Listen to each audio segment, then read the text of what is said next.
Welcome to Introduction to Data Science. My name is Bill Howe and I'm the Director of Research for Scalable Data Analytics at the University of Washington eScience Institute and an affiliate assistant professor in computer science and engineering also at the University of Washington.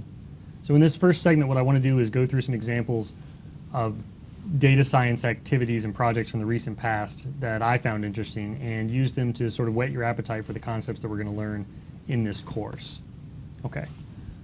So the first one I want to mention here is the presidential election from 2012, and I know you're probably sick of hearing about this if you live in the United States, and even if you don't, you may be sick of hearing about it, but bear with me. So this is a map of the Electoral College, and each state is colored by for the candidate that took the electoral votes, and the numbers represent how many electoral votes each state has.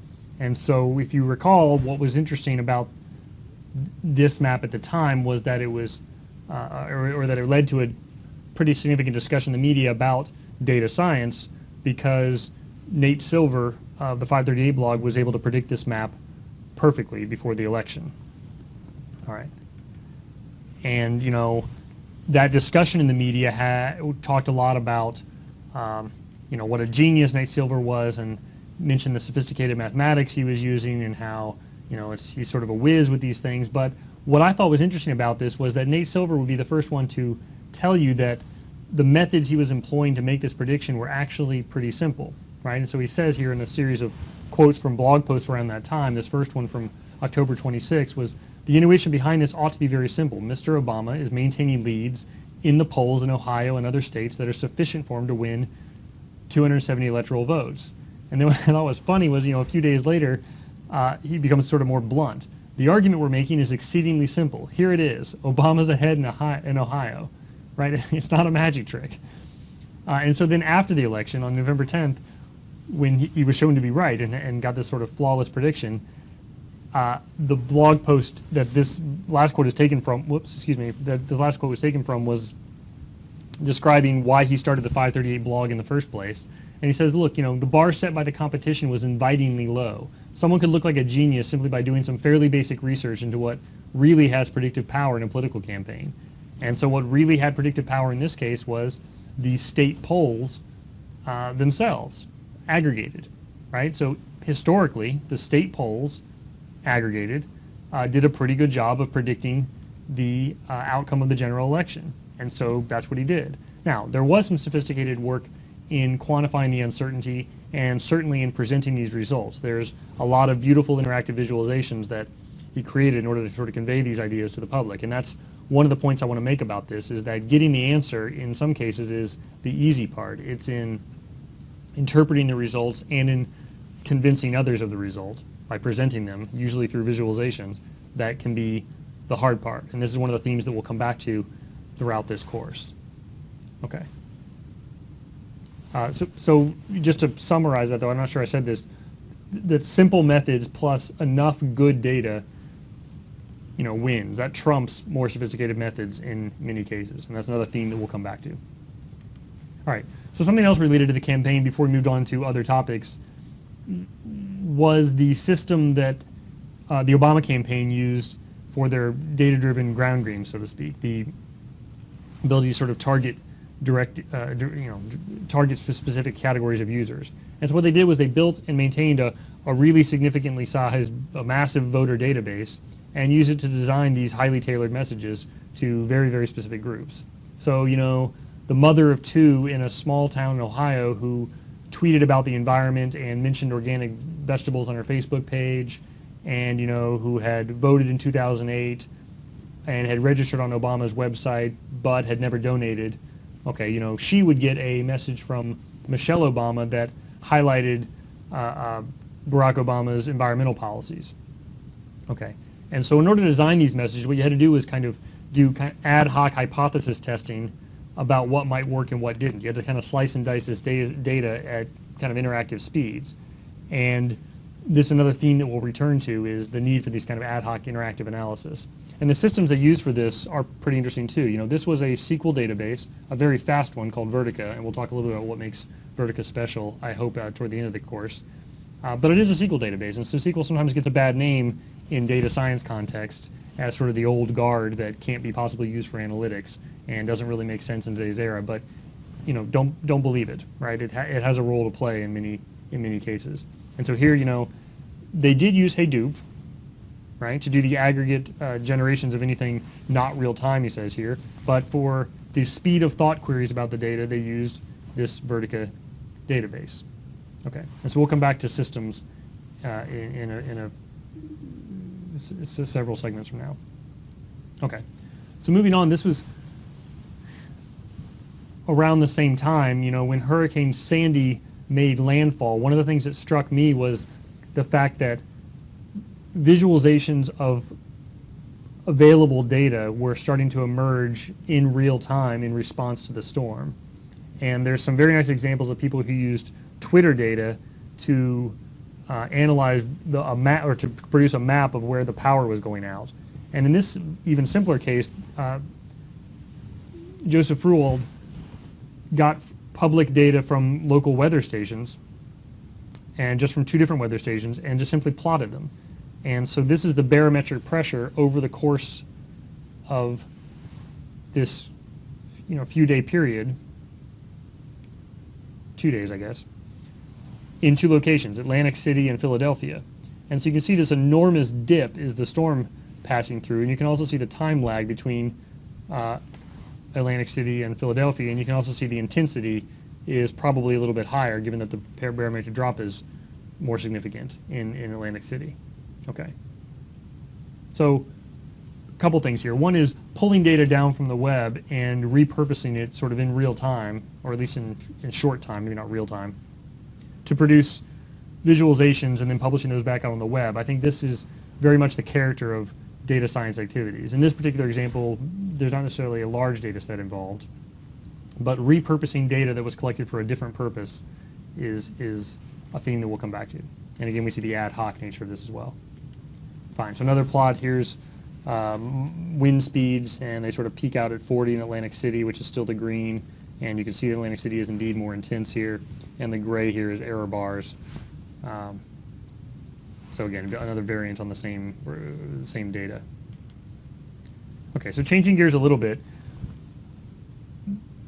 this was a study, the title here is called The Expression of Emotions in 20th Century Books. And so what they were interested in is have the words that we choose to use in our collective literature changed over time, and eventually does that tell us something about sort of culture or civilization. I find the scientific inquiry sort of compelling, but what I think is most striking about this, and why I wanted to include it as an example, is that the methodology that they used here is pretty straightforward. You could do this yourself with not a significant background in either technology or in statistics or even in linguistics or anything. And so this is what they did, right? So the first step is kind of a doozy. This is take all the books written in the 20th century and digitize them. Well, that would be a non-starter. None of us could do that, but that's okay. Google's already done it for us, and they've made the data available at this URL, and so you can go check that out. What they've done is digitized the books, done the character recognition on it, and produced these Ngram data sets. So these are tables of data where each row has an Ngram, and followed by the year and the counts of the number of times that Ngram occurred. So this has already been broken down and processed into a form that's digestible. Okay, and so what's an Ngram? Well, it's pretty simple. A 1 gram is just a single word, like yesterday. A 5 gram, an example here is the phrase analysis is often described as. Okay, and so in this study they just ignored everything but the 1 grams, and then they took some subset of those 1 grams and assigned them a mood score. So how do they do this? Well, you can imagine that certain words are charged with a particular mood or associated with joy or sadness or fear and so on. And you could also imagine that synonyms of those words might also be associated with that mood. And so this analysis sounds non-trivial, and it is, but once again, that's already been done for you. There's a resource on the web called WordNet where they've done this kind of affect analysis. And so the authors of this paper were able to take the digitized books from Google, or already broken down into n-grams, and the affect scores from WordNet, and then do this calculation, which may sort of look intimidating if you're not used to staring at these mathematical expressions, but it's actually pretty simple. This is the count of a particular word in the set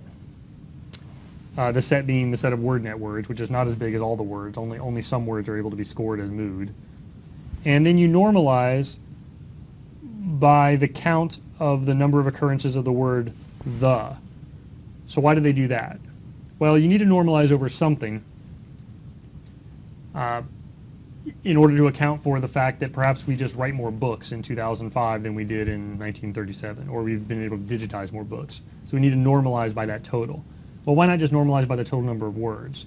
Well, the reason is that the word the is a better indicator of prose than the total number of words. And this is because we've also started to produce more sort of captions and figures and more sort of technical language and more sort of formula and more expressions, more non-prose utterances in these books, and therefore we can sort of skew the results. And so they really want to capture that in our language, when we actually write full, complete sentences, how often are these words being used? Okay, and then you add those up and you divide by the total number of words in the set. And then there's one more transformation here that should look familiar to you if you sort of recall your high school statistics. And so you subtract the mean and divide by the standard deviation. Okay, so this is normalizing with respect to a normal distribution. Okay, but that's about it. There's a count and there's a division, and then there's two data sets that you can pull from the web, and they're big, but they're not exceedingly big. They fit in memory on most of your laptops nowadays, so it's a significant computational task, but nothing that requires Hadoop. You could do this in a weekend if you had thought about it. Okay, so I find that pretty compelling. Fine. So these are the results. This is joy words minus sadness words. This is the z-score for joy and sadness. And you can see that there's sort of a big dip after World War II. And that's one of the points they make in the paper. And then you can see this sort of thing start to increase in the late 90s. Okay. So I won't try to analyze this for the scientific value. I'll just present the results. What I think is maybe more interesting is this one. So this is now emotion words total minus random words total. And there's a sort of prominent downward slope over time. So what is this? What's going on here? Well, apparently you can make the argument that we're using fewer emotion words over time. Okay. That said, there's a bit of an uptick in this red line, and so what does that represent? Well, that's fear words. And you can imagine some of the reasons why there might be an increase in fear words since the 1980s. Okay. So this is pretty fun, though. This is a significant analysis that can be done just by taking these data sets that they didn't have to prepare themselves. All right. And then the other point I want to make about this is just a copy and paste of a segment of some of the papers that this paper cites. And I just was struck by the titles here. Quantitative analysis of culture using millions of digitized books, quantifying the evolutionary dynamics of language, frequency of word use predicts rates of lexical evolution through Indo-European history, song lyrics and linguistic markers. I mean, what strikes me about this is that, linguistics, anthropology, history, culture, these studies are becoming hard sciences by the virtue of data-driven methods, right? So all science is becoming data science, right? And therefore data scientists have a lot of power in this regime. It's a great time to be, a data geek. Okay. There's data journalism as well. I mean, one point, I probably should have put a slide in here about this, but, when the WikiLeaks material came out, you're not going to pour yourself a pot of coffee and pour over those materials print them all out and sort of go through them one by one. You're going to write algorithms that do this kind of an analysis, word use analysis, look for email chains and dialogues, do sort of computational methods in order to analyze that material. And so now journalism itself is a computational enterprise. It's a data science problem, not a, or at least it's amenable to data science technique. So, as a data scientist, the world is your oyster. All right. So let me pause there, and we'll pick up with a couple more examples before moving on in the next segment.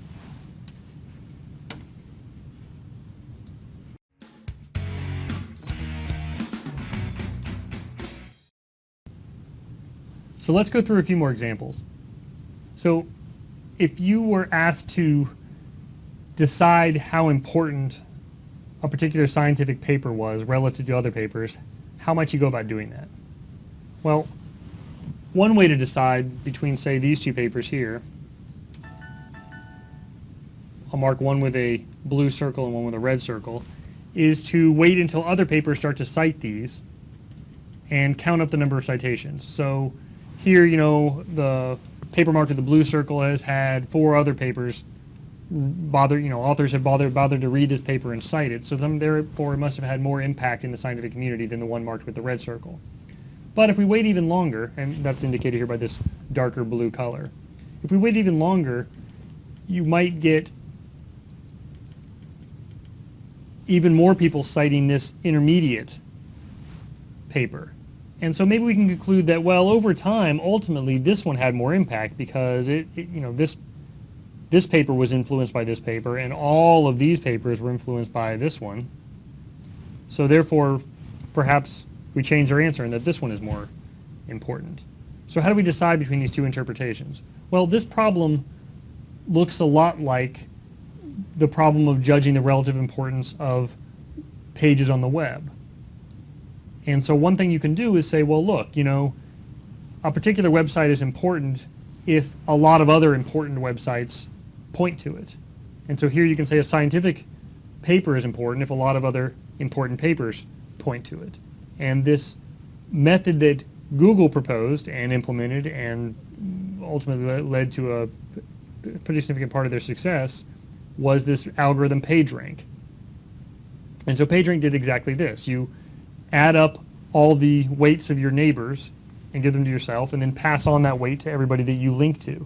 And you keep going with this until you reach some convergence condition, and you end up with the relative importance of these pages.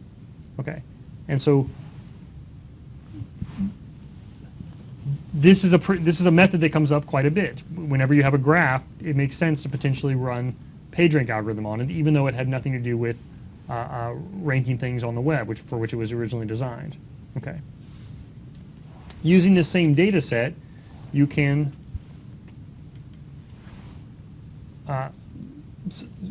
Carl Bergstrom and Martin Roswall created this visualization. So ignore the importance question. Just think about the graph of the citation network and doing analytics on it. One kind of analysis you can do is judging importance. Another kind of analysis you can do is this. And so what this is over time, run a clustering algorithm, which I haven't described what that is, but it groups clusters of similar documents and then map those clusters into these fields. And so you can determine that with some confidence that this cluster represents medicine because it has the Lancet and it has other kinds of medical journals in it. And you can conclude that this cluster represents molecular and cell biology. But what's pretty striking is that if you lay this out in this timeline like this, you can see that some fraction of the molecular and cell biology community and the neurology community started to combine to form a brand new field of science called neuroscience. And so just by doing this kind of analytics on this graph, right, to do this data science on this graph, you can uncover the emergence of new fields of science. And so I found that pretty striking. And they've gone on to do many other kinds of analysis on this same data set. And the overall field of this kind of meta field of studying the scientific literature in order to draw inferences is called bibliometrics.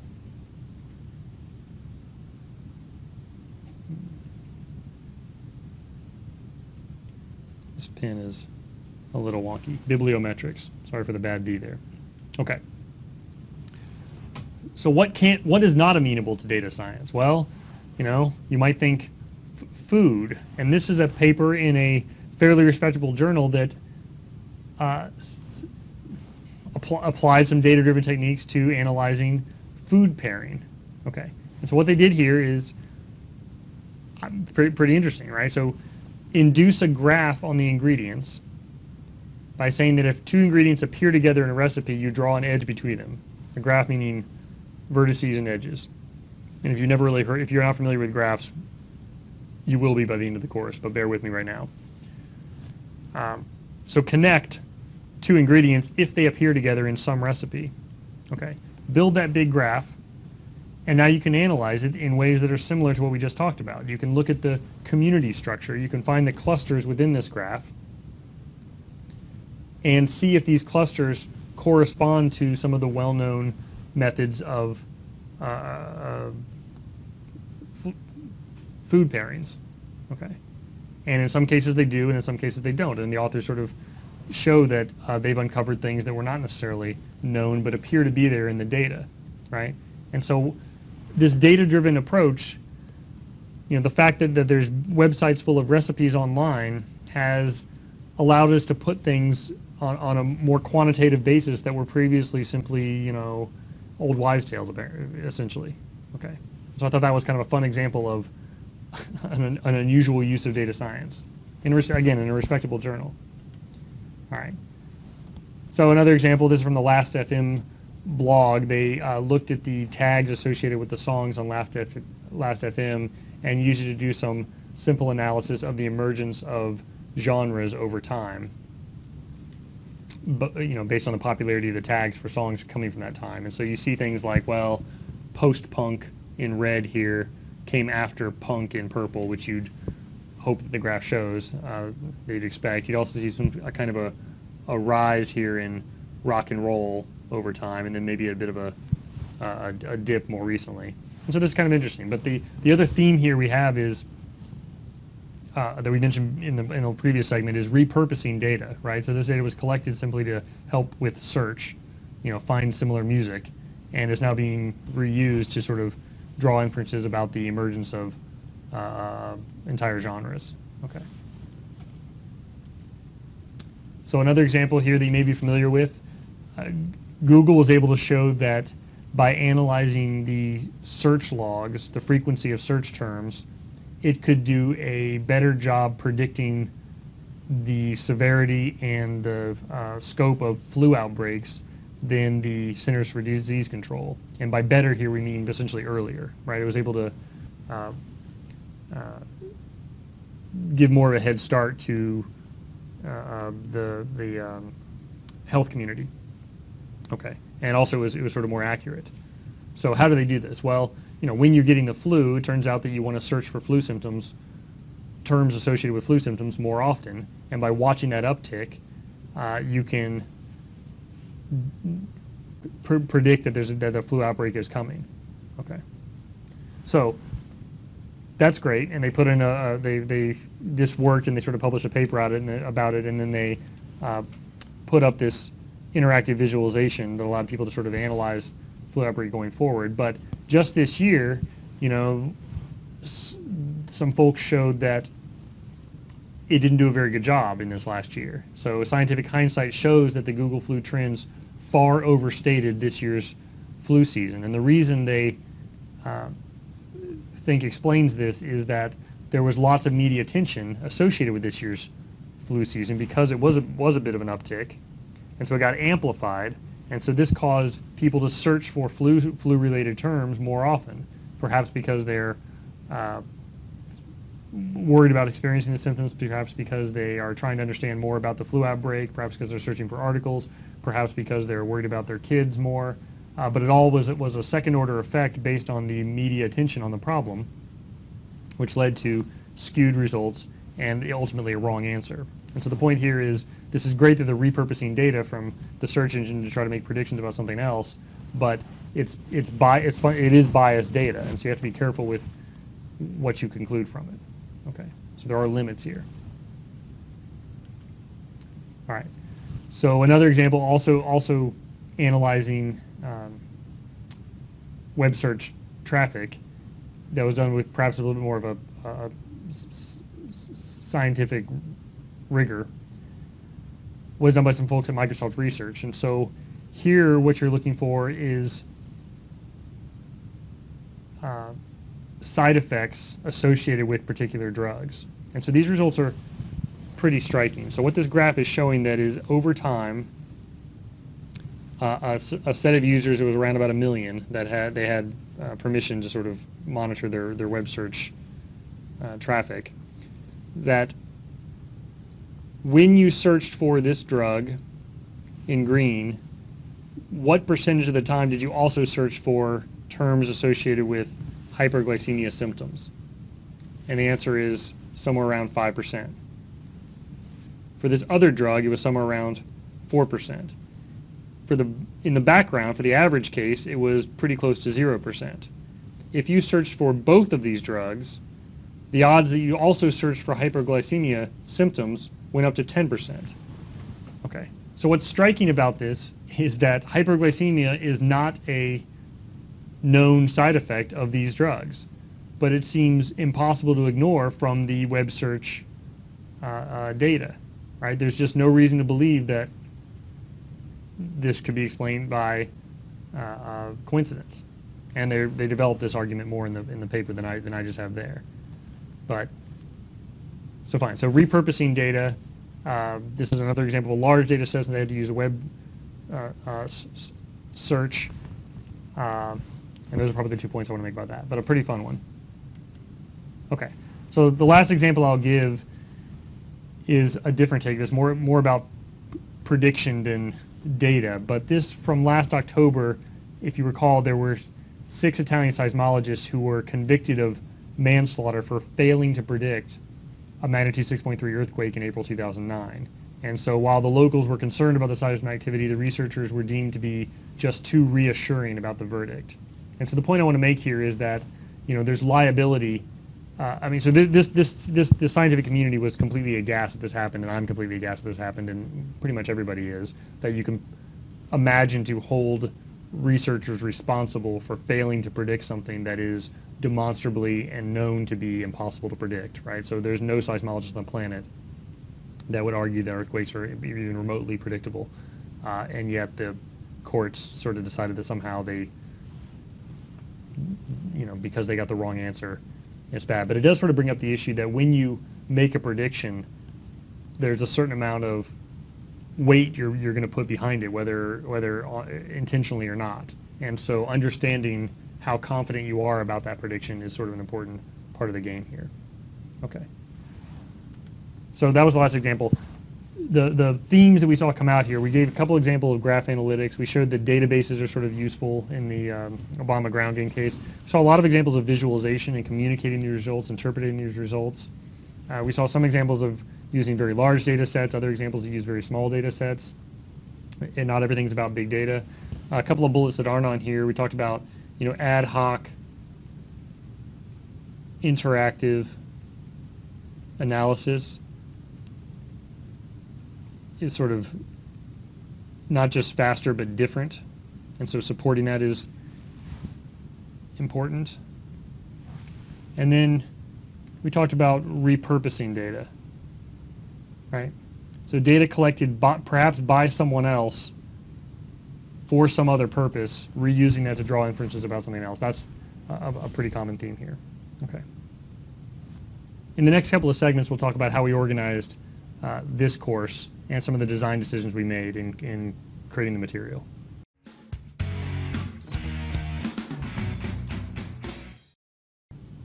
Welcome back. So I want to talk about in this segment what this term data science actually means. So, you'll see these quotes around the web. So in Fortune magazine, they talk about data science being a hot new gig in tech, and Hal Varian, who was Google's chief economist in the New York Times in 2009, which is a while ago now, talked about statistics being the next sexy job, and described it as the ability to take data, to understand it, process it, extract value from it, and communicate it. That's going to be hugely important. Another person who's prolific in thinking and writing in this space is Mike Driscoll, who's the CEO of a company called MetaMarkets, and he talks about there the data science, as it's practiced, is this, as this colloquial view of it, is a blend of Red Bull fueled hacking and espresso inspired statistics. And maybe another quote of his is the data science is the civil engineering of data, whose acolytes possess this practical knowledge as well as a theoretical understanding. And so this balance between pragmatism and theory is something we'll come back to. So another perspective on this that you should be familiar with is this Venn diagram that made the rounds several years ago by Drew Conway. And what his point was that data science is perhaps the mix of three different sort of areas. One is hacking skills, programming expertise. Another is the academic view, the math and statistics knowledge. And then the third that he added is this notion of substantive expertise. And what he meant by this is kind of a deep investment with the data. So if you think about your typical IT shop, they're typically building tools for other people to use to actually analyze the data, but they don't necessarily do the analysis themselves. And a data scientist, in contrast, may be a participant in tool building, but they're going to also sort of dive deeply into the data and do the analysis themselves. And that's one of the ways that I like to interpret Drew's blue bullet here of substantive expertise. Okay, and then he also sort of fills in the gaps between these, talking about that. I'm not sure I'd agree that this is necessarily traditional research, but perhaps it is applying the statistical knowledge to a particular domain is where research comes in, and that some deep theory plus some pragmatic programming makes you a machine learning expert. And then he sort of refers to this as the danger zone, where you sort of know enough about the domain to be dangerous, and you know enough hacking to be dangerous, but you don't know how to ground your analysis in proper theory. And some of my colleagues like to joke that computer scientists don't understand error bars, right? And that's maybe what they're referring to here. Okay. So fine. So what do data scientists actually do? Well, some more quotes here from EMC, a company who acquired a company called Greenplum and recently have a pretty significant initiative in data science, both related to a product called Greenplum as well as other products. So they need to find the nuggets of truth in data and then explain it to business leaders. And I like this, and then explain it to business leaders. Something else we'll come back to that I mentioned previously is that communicating the results is a critical part of this process. It's not just getting the result. Okay. And then another view of this, which is sort of interesting, is that DJ Patil talks about data scientists tend to be hard scientists, maybe coming from a physics background, who have a strong mathematical background and computing skills, and come from a discipline in which survival depends on getting the most from the data. They're really used to sort of torturing the data to extract every last ounce of value out of it. This, DJ has a applied math background, so he's maybe coming from that perspective. So Mike Driscoll also talks about the three sexy skills of data geeks, which are statistics, this thing data munging, and we'll kind of, this funny word munging, and we'll kind of return to this. You'll see a lot of this sort of colloquial language, and I'll give my perspective on what I think that tells us about the state of the world in data science. But what he means by this, as you can imagine, is sort of parsing data and scraping data from the web and converting between different file formats efficiently, and not getting hung up on these the kind of friction that you deal with when you are working with large and heterogeneous data sets. Right? So a data scientist is someone who's very comfortable in that environment and is able to sort of work nimbly even when things aren't very clean. Okay. And then finally, visualization is another sexy skill, right? The ability to communicate the results through visualization. All right. So another quote from Jeffrey Stanton, who teaches a course in data science at Syracuse and is involved in one of the earlier programs in data science, talks about the emerging area of work concerned with the collection, preparation, analysis, visualization, management, and preservation of large collections of information. And I think one thing that's interesting about his perspective is it includes this word preservation. So while the preparation, the analytics, and the visualization are the three tenets that you see quite often, and it's something that we like in this course as well. Jeffrey goes one step further and talks about preservation. So even after you're done communicating the results, what do you do with the data long term? And that's part of the reason he's got a background in library science and information studies, where they're very concerned with the curation of data. And so that's something we're probably not going to emphasize too much in this course, but it's definitely part of the overall data life cycle, if you will. Okay. So another quote from a thinker in this space is Hilary Mason, the chief scientist at Bitly. And so she says a data scientist is someone who can obtain, scrub, explore, model, and interpret data, blending, hacking, statistics, and machine learning. So we saw that before in Drew Conway's diagram, this blending. And data scientists are not only adept at working with data, but can appreciate data itself as a first-class product. And I think what she's talking about there maybe is being able to organize the data and actually produce something that's usable by other people, right? Okay, so having a quality data resource, a data asset that others can use to answer questions is one of the outputs of data science. And then, she talks about, let's see, scrubbing, and we saw munging on the previous slide, and so you'll see some of these terms. You'll see data jujitsu, people will say.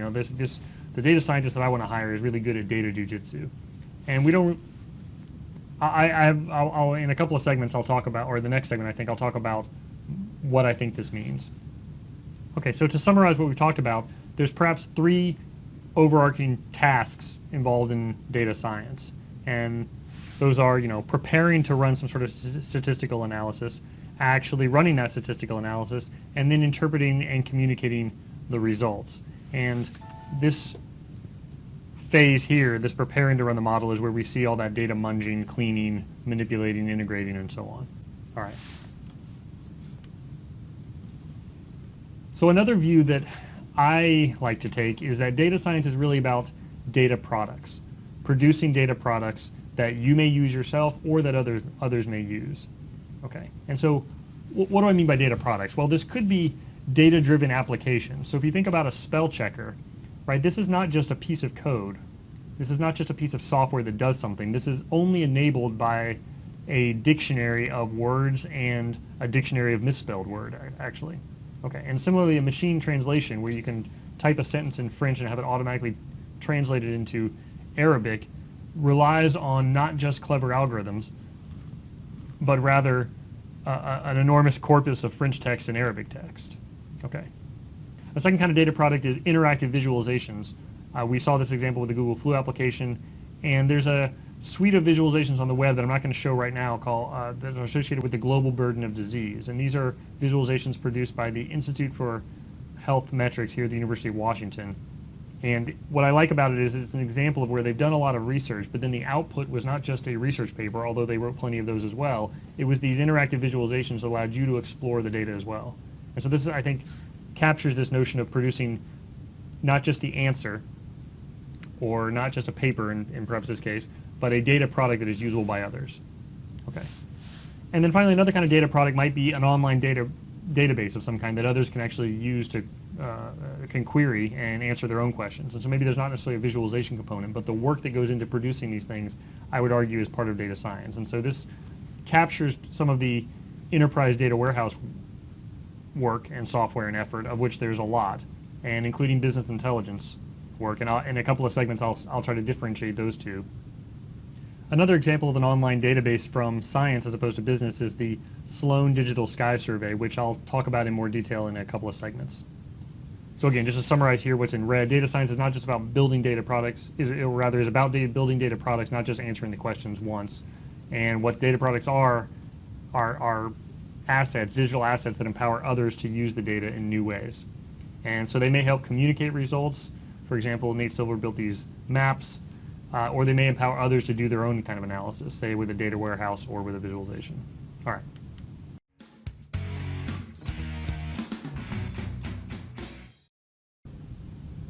So let's talk a little bit about what distinguishes the term data science from other related fields. So one related field is business intelligence.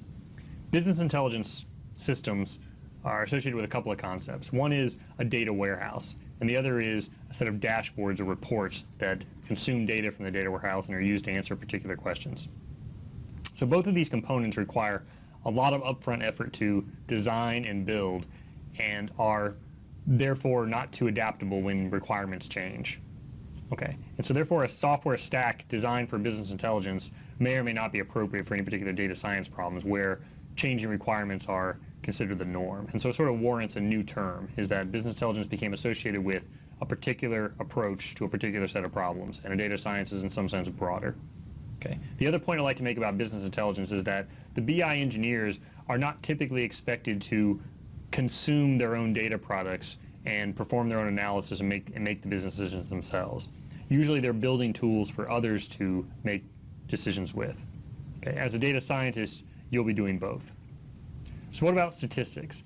Well, statistical methods are at the heart of what a data scientist does day to day, but a statistician will typically be comfortable with assuming that any data set they encounter will fit in main memory on a single machine.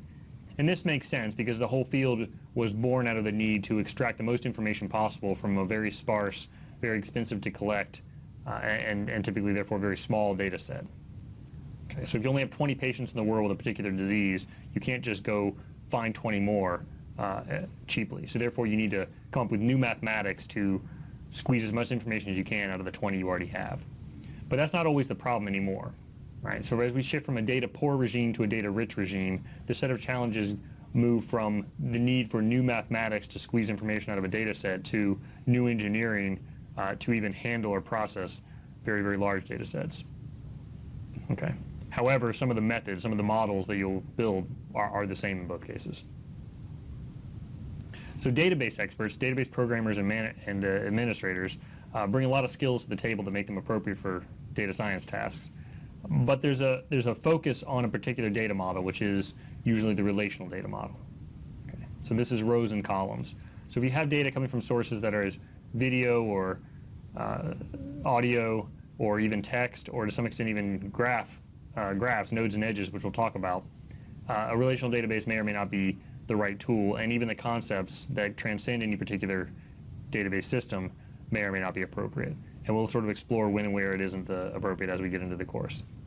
Okay, so visualization experts also bring a lot of skills to the table, but like statisticians are historically less concerned with massive scale, data that spans many hundreds of machines. And then finally, machine learning is perhaps the closest to data science, but here, and we'll try to make more of a point about this later,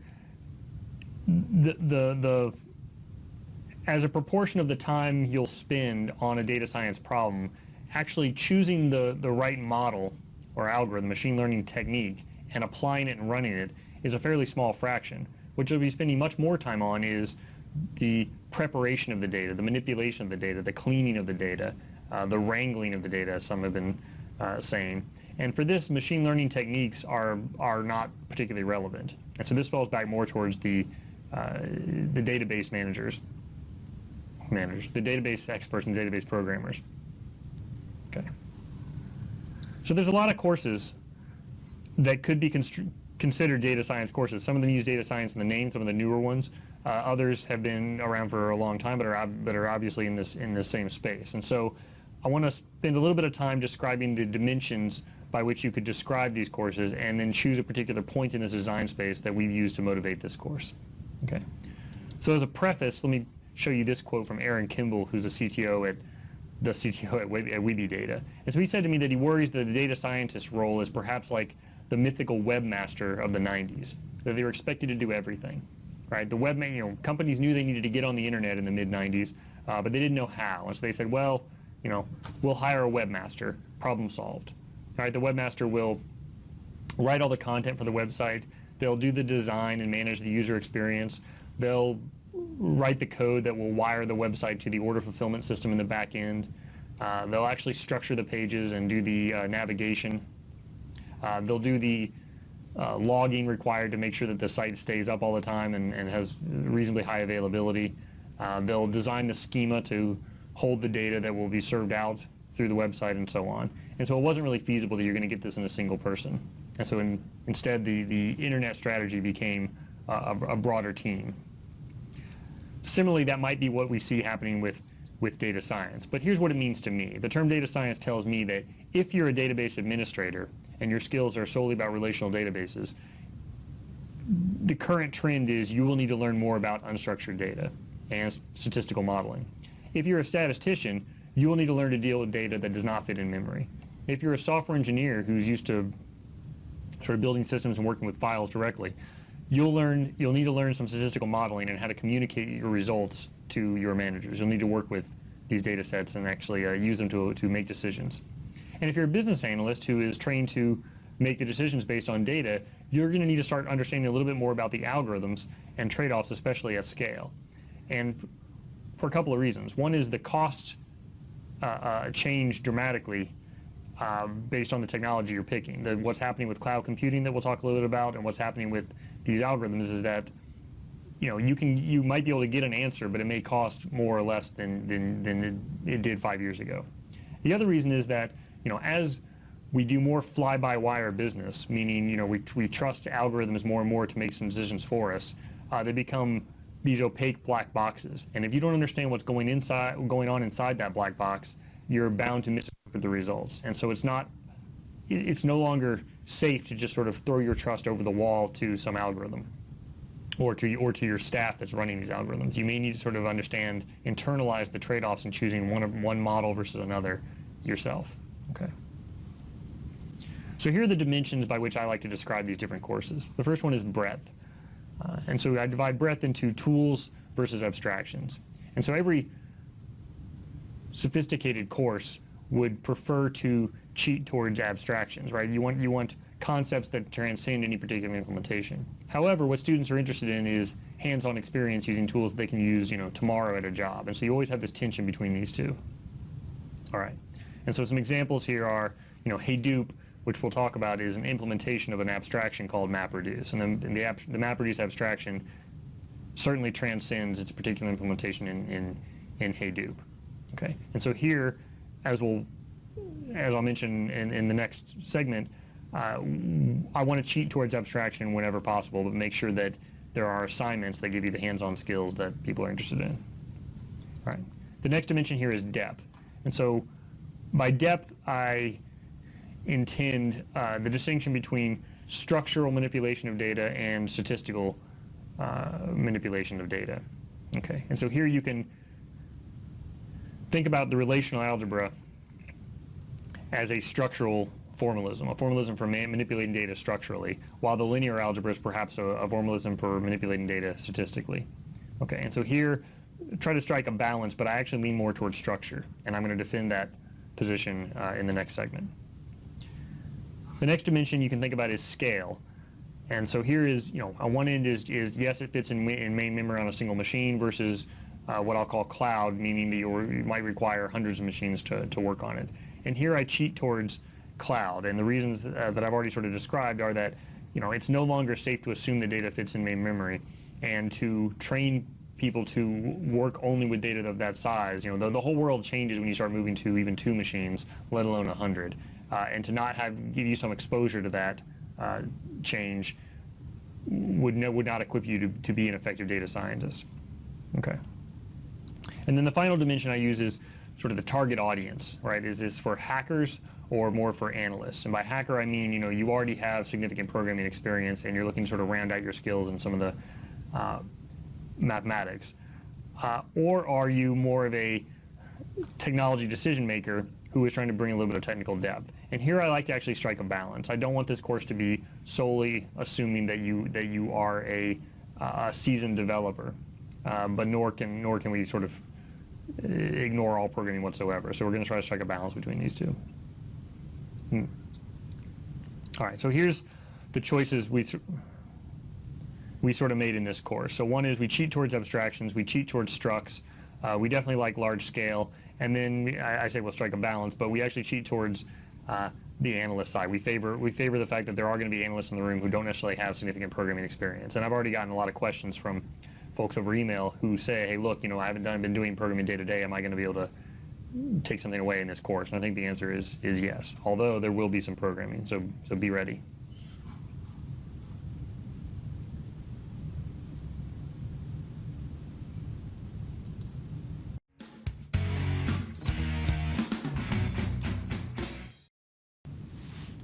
Welcome back to Introduction to Data Science. So in this segment, I want to talk about these 4 dimensions that I introduced last time, and I want to justify the first 3 of them. And we'll talk about this one next time. Okay, and by justify, what I mean is I want to explain why I've positioned the needles at the locations I have for this course. Okay, so the first point here is this dimension of tools versus abstractions, and this may seem sort of obvious that we want to focus on fundamental concepts as opposed to specific tools. But I can appreciate that people that are taking this course and many other courses really want sort of hands-on experience, and we're definitely going to try to strike a balance. But let me try to motivate why I think it's important to sort of focus on this angle. And to do this, let me tell one particular story that you see happen sort of time and time again. So in this case, we're talking about sort of databases and what is currently going on in the NoSQL systems. All right, so before 2004, you had, the big three relational database vendors plus some open source solutions like MySQL and PostgreSQL. And then arguably a big event in 2004 was when Jeff Dean and his colleagues published this paper on MapReduce at Google. And if you haven't heard of MapReduce, we'll talk about it at length. And if you have, bear with me. So this was great. What this allowed you to do was process very, very large data sets, and it sort of rebooted the database feature set. So it really focused on just scale out parallelism, and that's it. None of the other features of databases. And this was exciting to a lot of people because they didn't have to sort of deal with the extra features that they didn't need in databases, nor pay the exorbitant license fees associated with databases. So this seemed like, boy, this is the right solution. Okay. And it took a few years, but a few years later you had an open source implementation of the ideas in this paper called Hadoop, led by some folks at Yahoo. Now, even in the same year, one of the earliest and most successful projects within the Hadoop ecosystem was this system called Pig. And what Pig essentially was a relational algebra programming environment for Hadoop. And if you haven't heard of relational algebra, don't worry, we'll talk about it. But let me convince you that you notice the word relational there. Relational algebra is the secret sauce within relational databases. And so a very early on project that was deemed necessary in the Hadoop community and was wildly successful was to have relational style programming on top of this non-relational system. Okay. Moreover, you had other competing projects like Dryad Link, Dryad and then Dryad Link, which is an interface to Dryad, which also provided a relational algebra-oriented programming environment for large scale-out parallel data processing applications.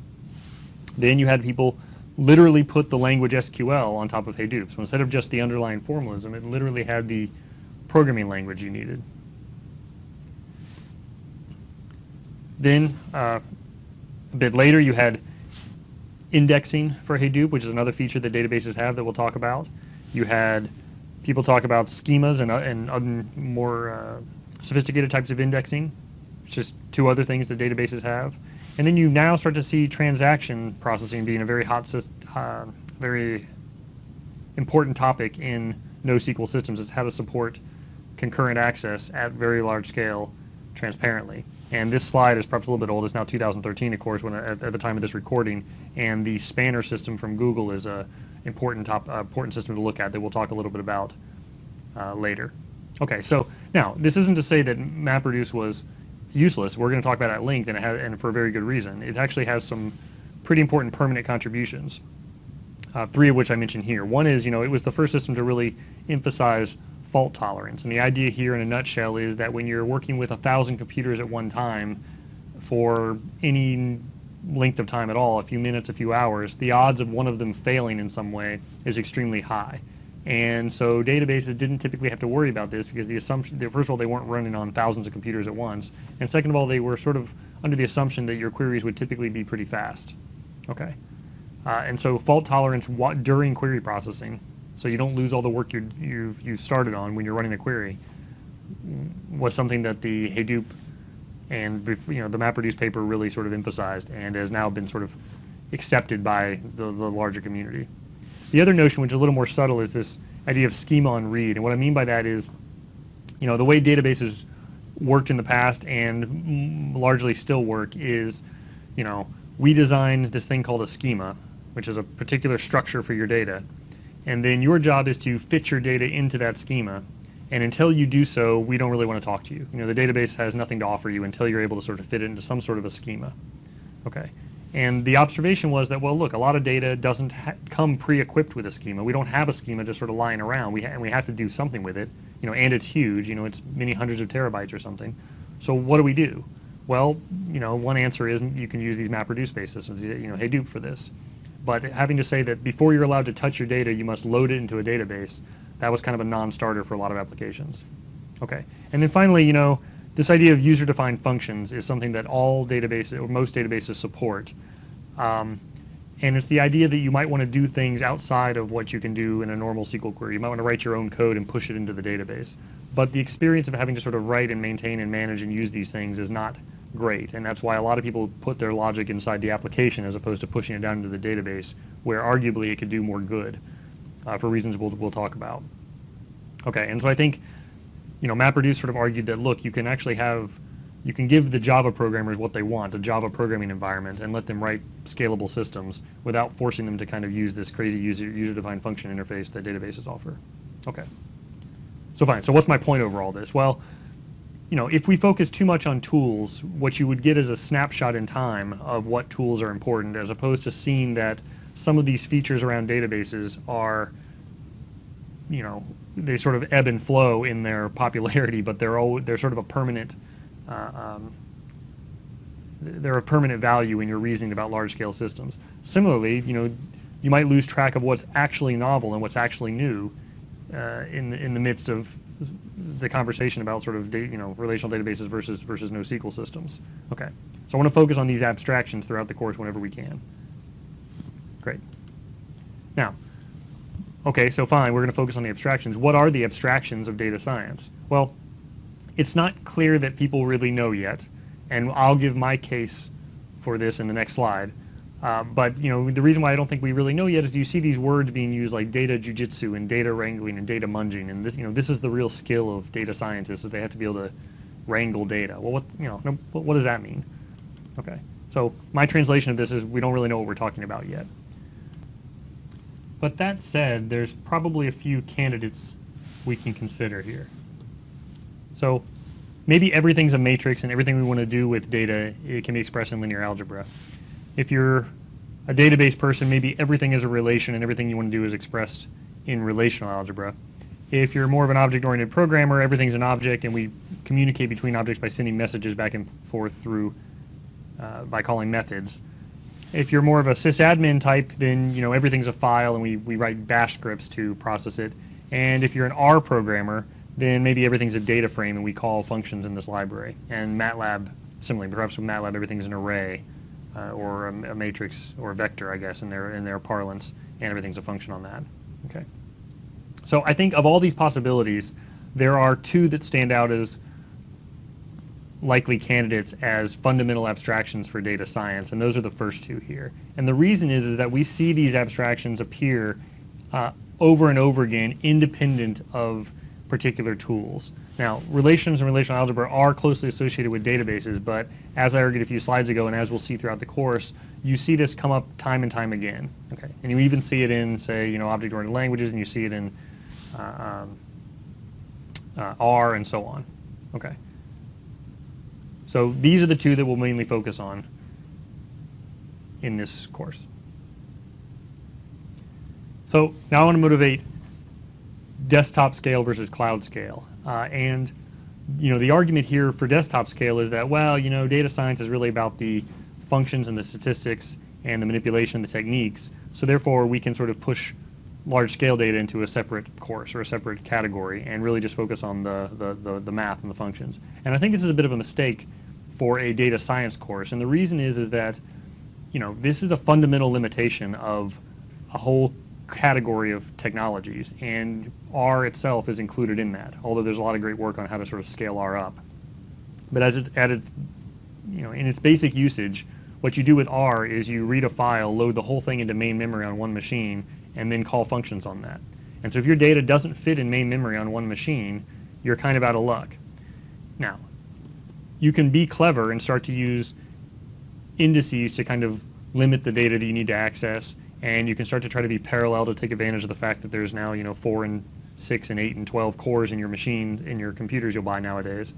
But trying to be clever and doing that yourself overlooks the fact that a lot of these techniques are pretty well understood and already implemented in other systems.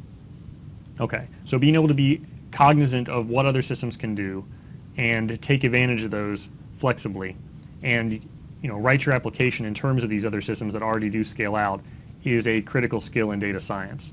And so the point being made in this slide that is somewhat out of date, although you can get the idea, is that simple tools that are available on every machine, such as grep, which if you haven't heard of grep, if you're a Windows user and don't use grep too often, this is essentially search a file for a particular pattern, but it searches it linearly, right? It looks at every single line of the file and checks for the pattern. And so you can do a linear scan of a megabyte in maybe a second and a gigabyte in a minute and so on. And so at very large scale data sets, you can't do this linear scan anymore. You have to search in a smarter way. Okay, and you sort of have some costs over here that are probably horribly out of date now. All right,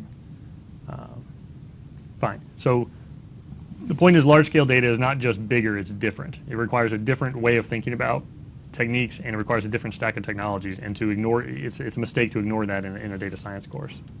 Okay, and then this final dimension of sort of hackers versus analysts, and again what I mean here is, am I going to require sort of deep programming proficiency in order to participate in this data science class and in general in the data science kind of activities? And the answer is I don't think so. I think we need at least two types of people, and really sort of a broad spectrum of people. And this isn't really my idea. This often quoted report from the McKinsey Global Institute, you'll see this quote time and again, but the people that use this quote tend to focus on this first part that talks about 140,000 to 190,000 people with deep analytical skills.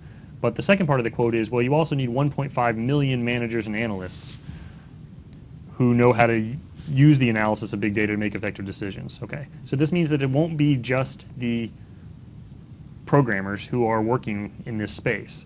And I wanted to sort of think about how to design a course that could appeal and inform both categories of people. All right, and this is my last slide of this segment.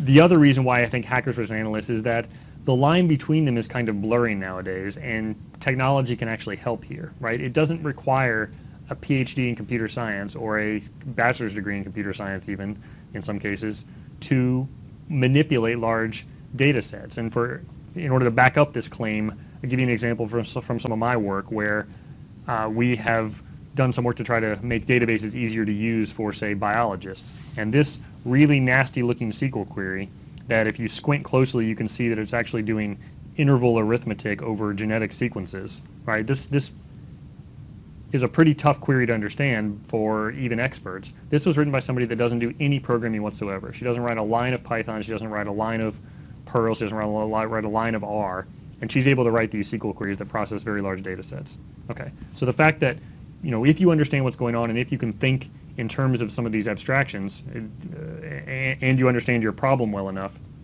you can participate in the activity of manipulating large data sets and doing data science even without a deep background in software engineering. Okay, and that's why I want to push this needle somewhere over this way. I'd probably put this in the middle, I suppose. I'm not so much trying to focus on only the analysts. I just want to make sure that they're included. Okay. Next time we'll pick up with the last dimension.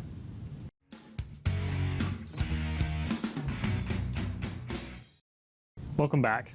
Last time we talked about 3 out of 4 of these dimensions in describing how we designed this course in data science. And so in this segment, I want to talk about this last dimension of what I call structs versus stats. And so this is the relative importance of data manipulation versus deeper mathematics. And you can see that I've sort of put the dial here a little bit to the left. And I'll try to motivate that in the next few minutes. All right.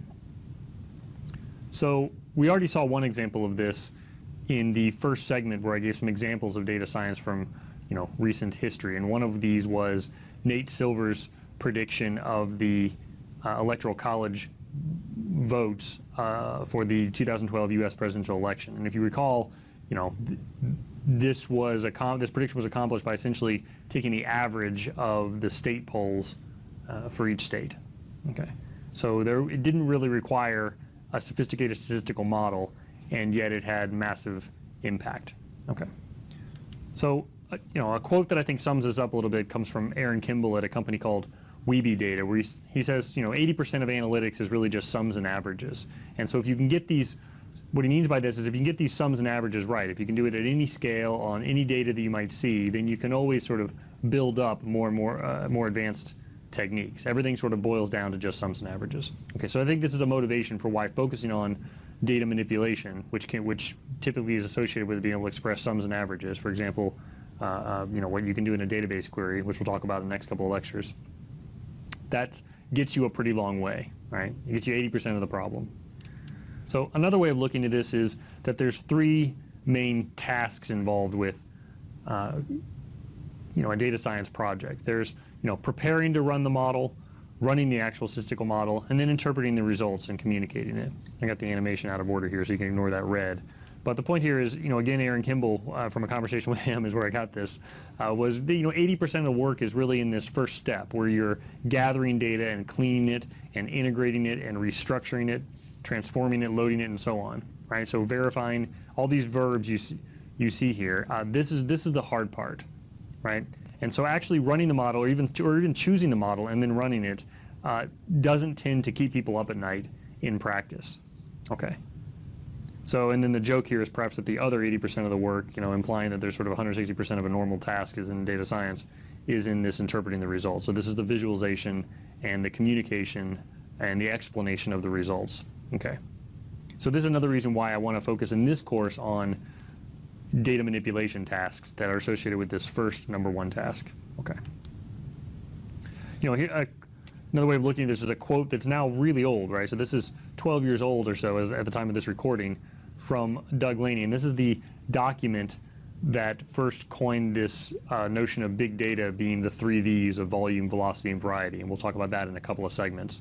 But he has this quote, no greater barrier to effective data management will exist than the variety of incompatible data formats, non-aligned data structures, and inconsistent data semantics. So this, what the database community, my community calls the data integration problem. This is the hard part. And so he was saying this back in 2001, and I would argue that it's still true today. This is the greatest barrier.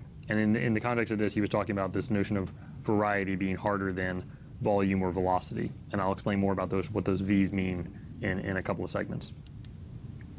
All right, so another vignette here is something that we like to ask the scientists we work with. So these are, astronomers, oceanographers, and biologists. We ask them sort of informally how much time they spend, quote, handling data as opposed to, quote, doing science. Now, we let them interpret these quotes however they want, but what we mean by doing science, choosing a statistical method or designing a statistical model, they absolutely consider part of their science. And so what we mean by handling data is all the other crap, the format conversions and so on. And so what do you think the most common answer is here? Well, you can guess to yourself for a second, but they don't even blink. They say things like 90%. And so this number should, give pause, right? This is taxpayer money that goes to federal funding agencies to come back to pay some postdoctoral fellow to spend 90% of her time doing something that she doesn't even consider science. And so this is why I think it's really important as a data scientist to focus on this problem. Now, you might say, well, that's just science. What about business? But as I will try to make the point throughout the course, there's a increasing alignment between what's going on in business and what's going on in science. Okay, and we'll talk about that more in a couple of segments. All right, so if 90% of the problem is handling data, boy, we ought to spend a lot of attention on that. All right, so another argument that sort of follows on the first slide that I gave is that structs, the data manipulation platforms and databases in particular actually go a pretty long way to being able to express more advanced things. And this isn't just a matter of, oh, well, you can express anything if you have sums and averages. It's also even fairly advanced techniques. There's an increasing amount of interest in figuring out how to get this stuff into the database. Okay.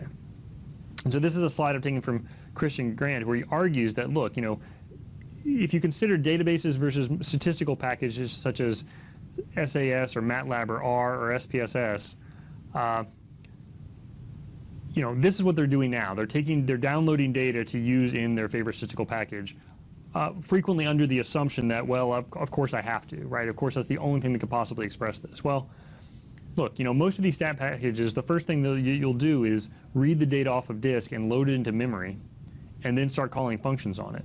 Well, if increasingly data sets simply don't fit in memory on a single machine, certainly not on your laptop. And so you have a couple of choices here. Either you shift into some kind of fancy cluster version of the tools for which they exist for things like SPSS and MATLAB, although they're quite expensive.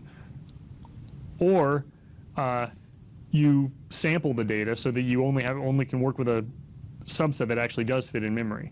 And you'll see this to be very, very common, is that it's just par for the course to take a sample of the data in order to be able to work with it efficiently, right? But the point here is that this isn't really required if you use different packages. If you, in this case, the argument here is that if you can use databases, if you can figure out how to perform your task in the database, you'll get the scalability for free.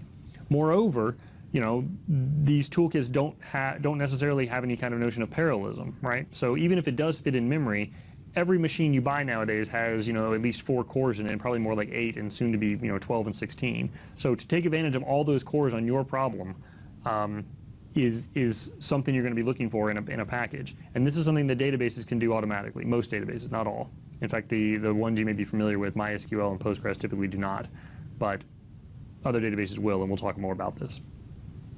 Okay, so you get parallelism for free if you can use a database, and you get scalability beyond the size of main memory for free if you can use a database, and that's perhaps a big if, and we'll talk about it. Okay, so let me give you an example here, and you'll actually do this as part of a homework assignment, but can you express matrix multiplication in SQL? And if you can, then I'd argue, well, hey, now any formula that you can express using matrix multiplication, you can perhaps express in SQL by doing this over and over again. Okay, and the answer is yes. And in fact, the simplest version of this is pretty straightforward. So if you haven't ever seen SQL before, don't worry, we'll talk a little bit more about this.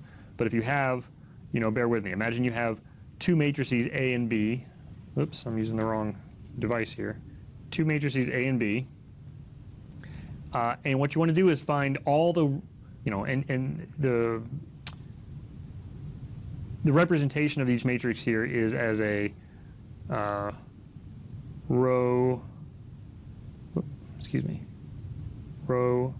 ID, column ID, and value. Right, so that's your relation. Now, this is a very inefficient relation if your matrix is dense. And I'll let you think about why, well, I'll tell you why, and you can think about it a little bit more as well, is that, an implicit representation of this only has let's say you have 5 rows and 6 columns, then you only need the 30 values, 5 times 6. But here you have to do 30 row IDs plus 30 column IDs plus 30 values. So you sort of tripled the size of your data relative to, efficient main memory representations. So why would you do that? Well, it turns out that a lot of matrices in practice are sparse, and I put that word right up here at the top. In a sparse matrix, not all the cells actually have a value, and so you don't actually need to store them. And so this representation, in terms of explicitly having a row ID, a column ID, and a value, turns out to be pretty efficient. Okay. And in fact, sparse matrix solvers, this is exactly the kind of representation they use internally. All right, so if you have a sparse matrix, and if you encode it if you represent it in a database, then expressing matrix multiply is not too bad. What you want to do is find all the columns, for each column number in the matrix A, find the corresponding row number in column B, and then add up all the contributions to the new value. And I'll show a diagram of this after. In fact, you know what? Let me skip going into too much detail about this right now, because I'm going to talk about this in detail in preparation for the homework where you'll do this. So right now, I guess what I want you to take away is that representing matrices inside of a database sounds very unusual. It's actually not the world's worst idea. And in part of the readings from this Mad Skills paper, you'll see why. So right now, I just want you to take away that it can be done, and it's not necessarily a terrible idea.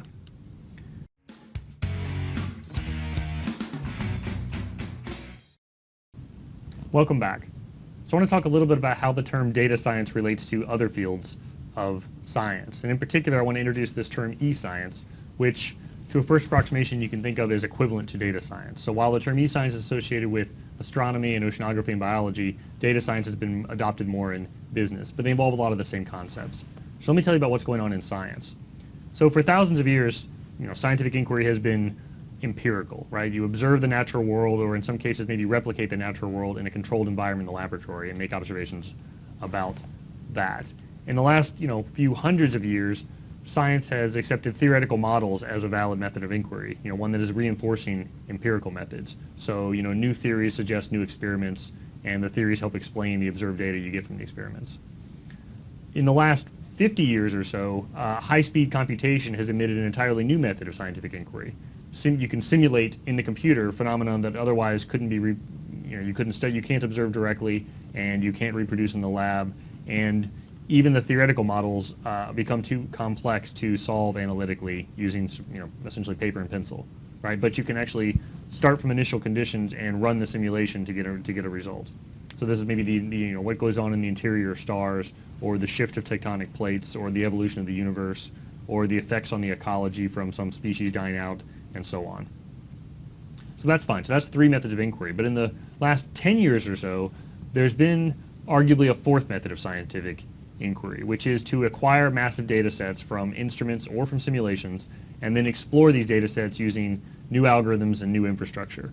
And so e-science is really about massive and complex data large enough to require automated or semi-automated analysis. You can't look at it, you can't inspect it directly. Okay. And so the relevant tools here are the same as those for data science. Databases, visualization, scale-out computing, maybe even NoSQL systems, machine learning techniques, web services, and so on. Okay. So the way this idea of the 4th paradigm, there's a book that's in the reading list that you can refer to here, and there's a lot of there's some other articles in the reading list that you can also refer to. The story's been told lots of ways. The way I like to talk about this story is that science has always been about asking questions, but conventionally it was really about querying the world, right? You would sort of have data acquisition activities, experiments or field studies that were coupled to very specific hypotheses, right? You had the question in mind first and you went out and collected data. But e-science has really sort of shifted a bit, where now you're kind of downloading data en masse. You're downloading the world first, putting it into some sort of a representation in the computer, and then querying that database to test your hypotheses. And so the data can be acquired independent of any specific hypotheses in some cases. Okay, and this is due in part to the cost of data acquisition dropping precipitously thanks to advances in technology, right? So the telescopes you can build now, that we'll talk about in the next couple of slides, can acquire enormous amounts of data at very high resolution. Okay, and in the life sciences, you have sort of laboratory automation, and you have high throughput sequencing. In oceanography, the sensors are getting cheaper. The models, thanks to Moore's law and advances in computing, the simulations you can run are getting bigger and higher resolution, and therefore producing larger and larger amounts of data, and so on. And so, the rate at which data can be produced has far outpaced the rate that we can analyze it or come up with the questions we need to ask about it. Okay, and this suggests a new approach to science. So let me give you some examples. So we've said that e-science is driven by data more than by the computation. All right. So some examples of the size of the data that's coming out. The Apache Point Telescope, that was the primary instrument for the Sloan Digital Sky Survey that we might refer to multiple times in this course, produced 80 terabytes of raw image data over a 7-year period. At the time, this is a pretty significant data size, and even by many standards is still today. The next generation of this, the next generation project that's in the same sort of spirit as Sloan Digital Sky Survey is the Large Synoptic Survey Telescope. So this guy can produce 40 terabytes per day, and will do so for over a 10-year period. So in total, 100 plus petabytes, and producing the same amount of data that Sloan Digital Sky Survey produced over its whole entire lifetime. It can produce that over every 2 days. Okay, and so this is a pretty staggering amount of data and requires a pretty different approach. One thing I wanted to mention maybe about Sloan Digital Sky Survey, what they actually did here was to take the images, cook them, right, extract the relevant objects from it, put all those objects into an off-the-shelf relational database. In fact, it was Microsoft SQL Server, and critically host this database online and serve it out over the web. And this required a pretty significant investment in infrastructure. But as a result of doing this, of making all the data public and queryable, it became the most productive astronomy facility in history, right? So the number of papers that have been produced on this data is on the order of thousands, and the original, PIs of the project, the principal investigators of the project, had sort of maybe on the order of 100 papers in mind for the data, and the other 4,900 papers that have been written all came from external partners writing queries against this database. So just a wild, wild success. Now, the problem is that the same technology stack, and to some extent even the same approach, is difficult to apply in this case of the Large Synoptic Survey Telescope. The reason why this guy's producing so much more data is not just that it's much higher resolution and can perceive a much deeper field in the sky, but also because it's returning to the same point in the sky frequently, every 3 days. And so this allows you to look at things that change over time. So asteroids, comets, you might catch a supernova, and so forth. Okay, and by comparing these images in the time series, there's all sorts of new questions you can ask. Okay. So both because of the science that they're going to do and because of the sheer scale and because some of the complexity of the details of how the data is acquired, the previous solution won't work. And so this is motivating a whole new area of research to study data management techniques and data analysis techniques to support this project. All right. So in life sciences, these high throughput sequencers are capable of producing terabytes per day when run continuously. And major labs that do this work, such as the Joint Genome Institute, have 25 to 100 of these machines running all the time. Right? So this is spitting out an enormous amount of data for, I was going to say, a variety of samples. So it may be individual organisms, or it could even be samples from the environment where there's no one particular organism in there, but there's an entire population. All right. So for a variety of uses, these guys are able to spit out the data.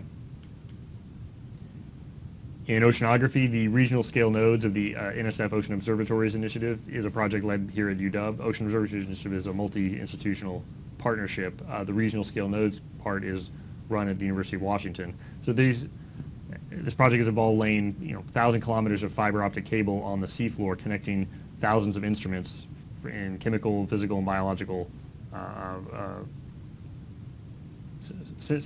thousands of chemical, biological, and physical sensors, including live video from the sea floor to monitor volcanic activity. Okay, so again, the database, if not a relational database, the data sets and data infrastructure required to support this effort is significant. Has motivated a lot of new research. All right. In the information space, there's a lot of science to be done directly on the web itself, and so just the web, a single computer can read 30 to 35 megabytes per second from one disk, and so it would take about 4 months just to read the entire web. So new clusters of machines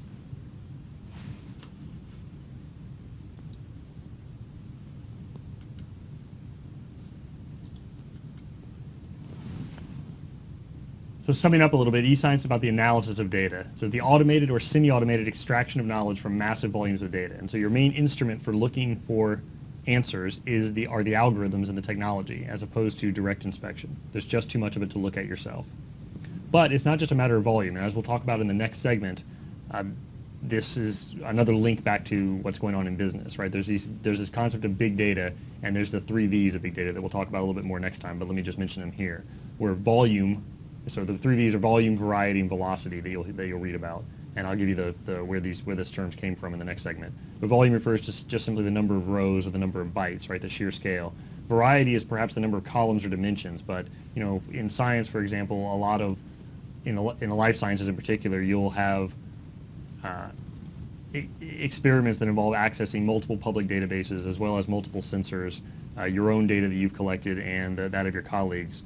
And the integration task of putting all this data together is a significant bottleneck, even when the actual scale of the data is not necessarily all that bad. Okay, so this is the complexity of the data. And then the velocity. We saw with the Large Synoptic Survey Telescope that, although the scale itself was enormous, the fact that 40 terabytes are being collected every 2 days means that the infrastructure needs to keep up with that pace. And just transferring that data from the telescope facility to the data analysis facility is an engineering challenge. Okay, and you'll also see other V's here with things like veracity. Can we actually trust this data? Okay, so a bit more of that next time. So to summarize here, science is in the midst of a generational shift from a data poor enterprise where you can never, there's never enough data, to a data-rich enterprise where there's so much of it you don't know what to do with it. And as a result, data analysis has replaced data acquisition as the new bottleneck to discovery, right? So it's not that the cost of going out and getting the data, it's the cost of actually analyzing the data you might already have. So this is fine, but what does this have to do with business, which is probably where a lot of you are coming from and where your interests lie? Well, what we see is that business is beginning to look a lot like what's always been happening in science. So businesses are requiring data aggressively and keeping it around indefinitely in case it becomes useful. They're beginning to hire people that have training and skill sets that look a lot like what's been important in science for a long time, especially mathematical depth.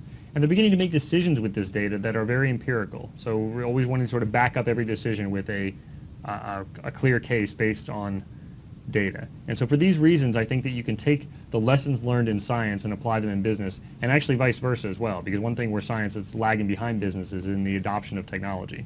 There's been proportionally a lot less spent on IT infrastructure in science than there has in business. And so it's a great time for this. There's this cross-pollination of ideas between both fields.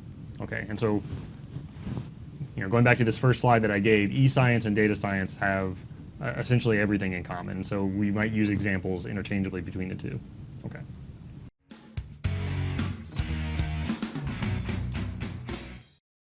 Okay, so I want to spend a little time on the term big data, and I'm not too concerned with any sort of technical definition of the term because it probably doesn't exist, but I want to arm you with some of the language that people use when they describe big data so that you can speak intelligently about it when asked. Okay, so probably the main thing to recognize is this notion of the 3 V's of big data, which are volume, velocity, and variety. And we talked a little bit about this in a previous segment. So just to repeat, volume is the size of the data, and measured in bytes or number of rows or number of objects or what have you, sort of the vertical dimension of the data.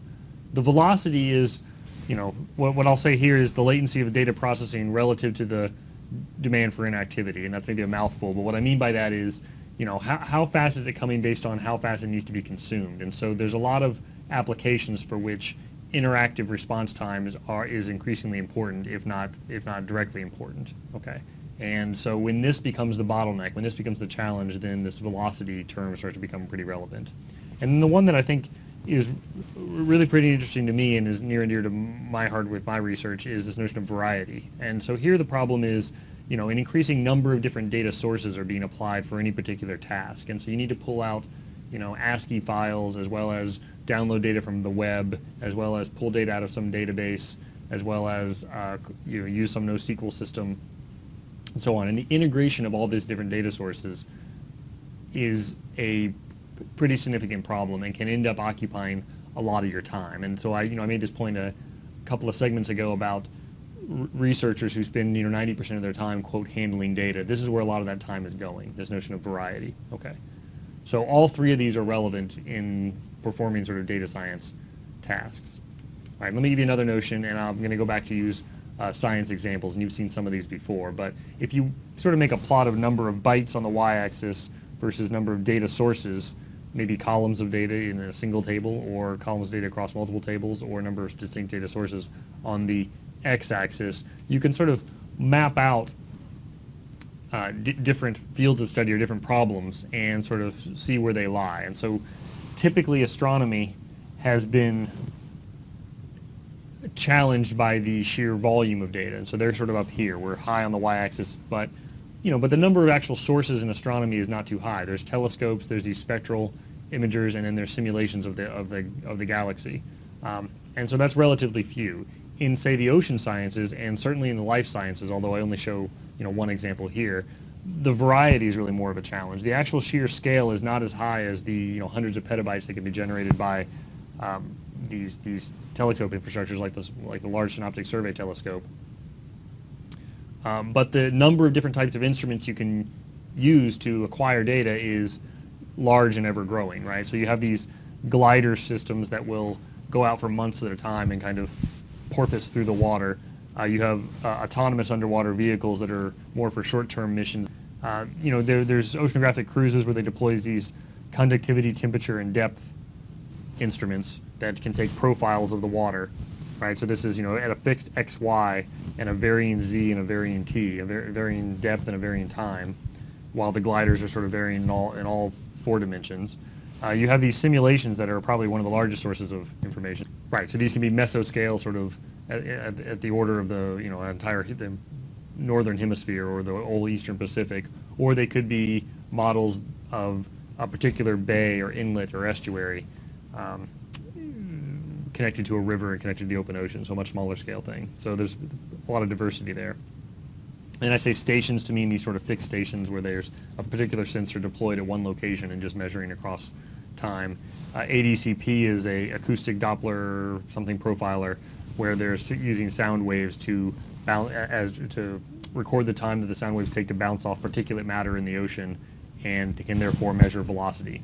And so this gives you an entire profile of the velocities in the ocean. You can mount these on the seafloor pointing upwards, or you can mount them on the bottom of a boat pointing downwards, and so on. And then there's satellite images that measure sort of sea color and wave breaking as well. Okay. So fine. So just a little more on the term big data. The notion that Mike Franklin at the University of Berkeley uses, which I like, is that big data is really relative, right? It's any data that is expensive to manage and hard to extract value from. So it's not so much about a particular cutoff. What makes it big? Is it a petabyte scale is big versus a terabyte scale is small, or a gigabyte scale is very small since it fits in memory on your machine? Not necessarily. It depends on what you're trying to do with it, and it depends on what sort of resources and infrastructure you have to bring to bear on the problem. And so in some sense, difficult data is perhaps what big data really means, right? It's not so much about big; it's about being challenging. Okay, and so this is really important to remember, that big is relative. So let me give you a little bit of history of the term big data. There's the earliest notion I could find was from Eric Larson in 1989, where he says, the keepers from Harper's Magazine, that eventually went into a book, the keepers of big data say they do it for consumers' benefit, but data have a way of being used for purposes other than originally intended. So his point was not really about technology at all. It was just a notion that data is being collected for one purpose and being reused for another, which is a theme that I mentioned in the very first segment in this course and we'll come back to over and over again. And so I think he had it right in that sense. So his real point was that, about consumer private data is starting to be commoditized, which was absolutely true and fairly prescient at the time, since it's become a big issue now. But, and it's perhaps especially impressive that, given that this predates the rise of the internet and it already sort of foreshadows very topical issues in big data, such as ethics and privacy and sensitivity and so forth, that we'll talk a little bit about. But this isn't quite what we mean by big data nowadays, typically, because it didn't have that technology aspect to it. It didn't talk about the challenge of actually managing these data sets. Okay, so another point of reference is that more recent reports from some of these consulting firms get credit for these notion of 3 Vs, but really the original source of this was a report from Gartner in 2001, written by a guy named Doug Laney. And so we talked about volume, velocity, and variety, which we've said, but let me just give you a chance to look at these quotes. So on volume, it's he's really talking about sort of business to business. If you think about 2001, this is around the dot-com boom, and so everyone was trying to figure out what this new era of technology was going to get, what the internet was really going to give to them beyond just sort of putting up a web page and serving it out to your customers. How are you going to be able to interact with your supply chain or your vendors and so on? Okay, and so this is what he means by this notion of e-channels. But up to 10x the quantity of data about an individual transaction may be collected. Absolutely true that this data exhaust, this point we've made a couple of times, is giving rise to a larger scale of data being collected. And on velocity, well, it's increased the point of interaction speed, right? So this is that need for interactivity that didn't used to be so required, but as the velocity of all business and all transactions sort of increase, so do the constraints on the infrastructure used to process it. And then on variety, I like this one a lot. So through 2003, 2004, right? So he was being sort of fairly conservative about how far out he wanted to predict. No greater barrier to effective data management will exist than the variety of incompatible data formats, non-aligned data structures, and inconsistent data semantics.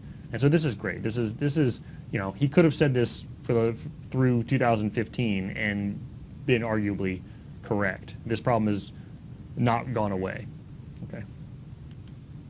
All right. So another point in the history of this term big data, there was a series of talks, a lot of work by John Massey, who was formerly the chief scientist at SGI, who would talk about big data being the next wave of infrastress. And so what he meant by infrastress was what's going to really drive the technology forward? Where are we going to feel the pain? And his point was that the I/O interfaces was where it was tough. So in particular, disk capacities were growing incredibly fast and still are, and that the latencies are not keeping pace, right? So you can go down to a local store and buy a 3 terabyte drive for probably $200, but the rate at which you can pull data off that is essentially the same as it's been for many, many years. And so now it takes you hours to actually read every byte of data on that disk that you've stored. And so this is a problem because the actual analysis you can do over all this data, we can keep it, and that's fairly cheap, but we can't actually do anything with it because the pipe is so small.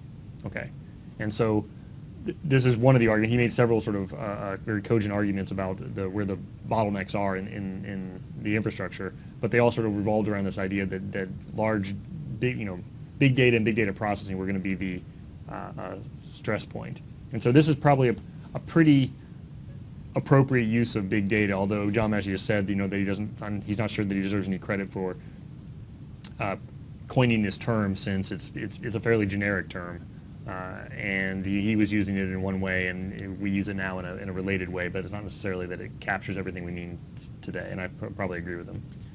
All right, so just another quote about big data sort of today, where we're trying to capture exactly how it is being used. The necessity of grappling with big data and the desirability of unlocking the information hidden within it is now a key theme in all the sciences.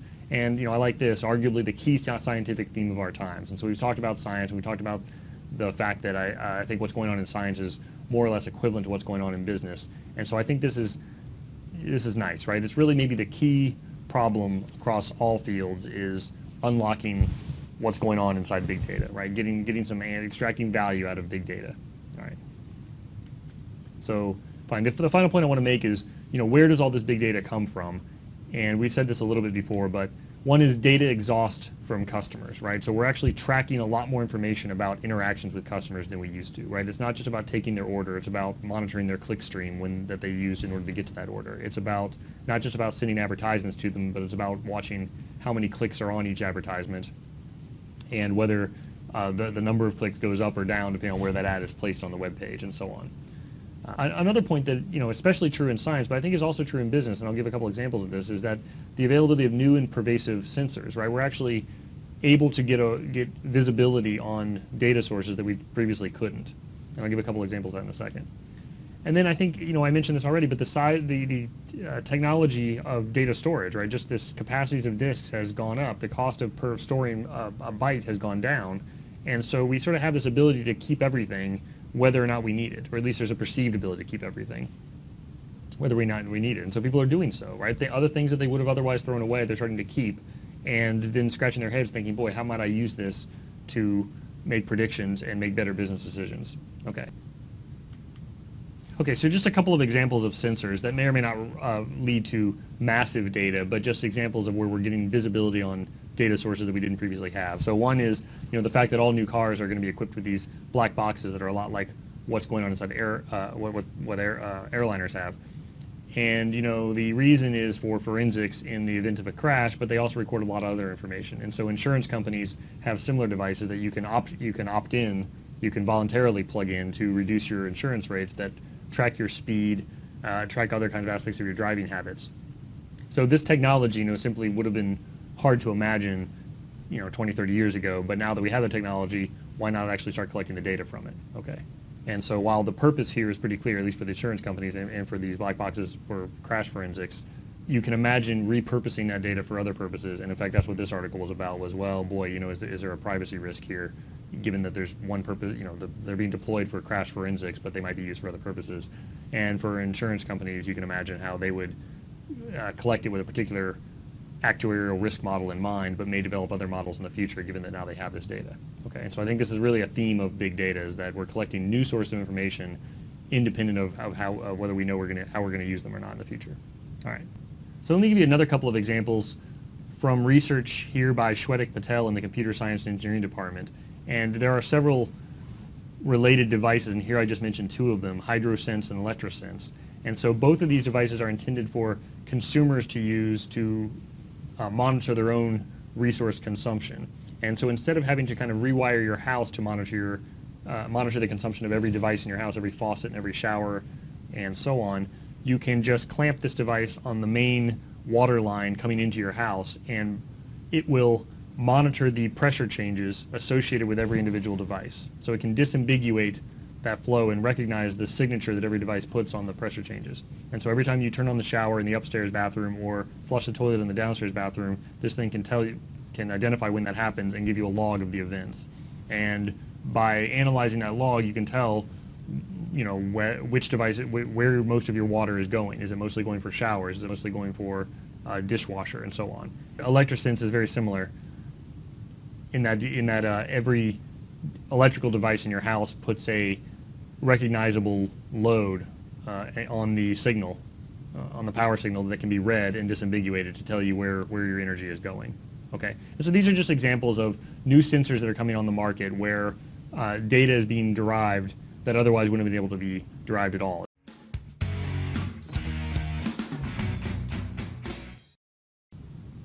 Okay, in this segment I want to talk about logistics of the course.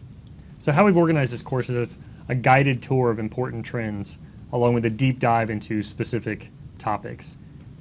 And then there's a set of hands-on assignments that are intended to deliver specific skills and experiences, and that's perhaps the most important part.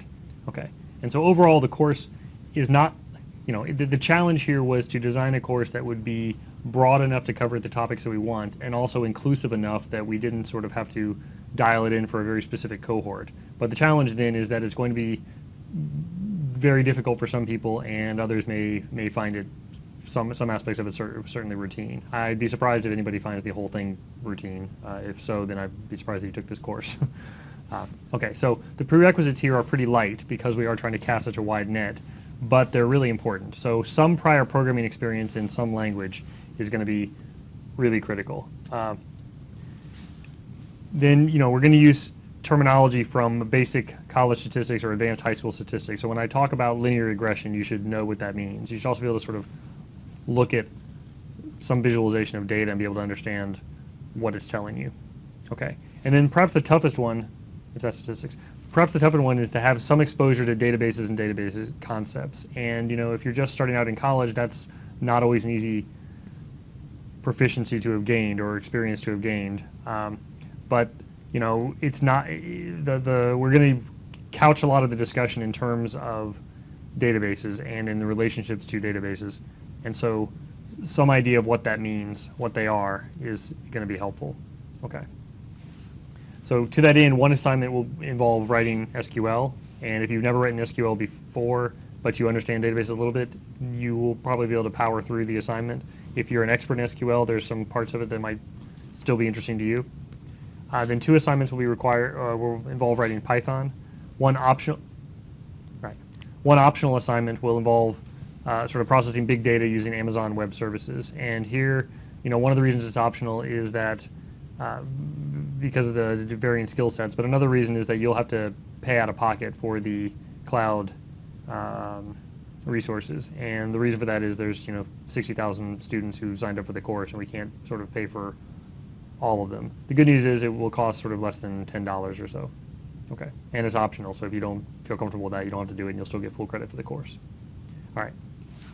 Then another assignment will involve competing in a Kaggle.com project, participating in a Kaggle.com competition using whatever you want. And so this may or may not involve any programming. A lot of valid assignment, you can certainly compete by using Excel and other kinds of GUI tools.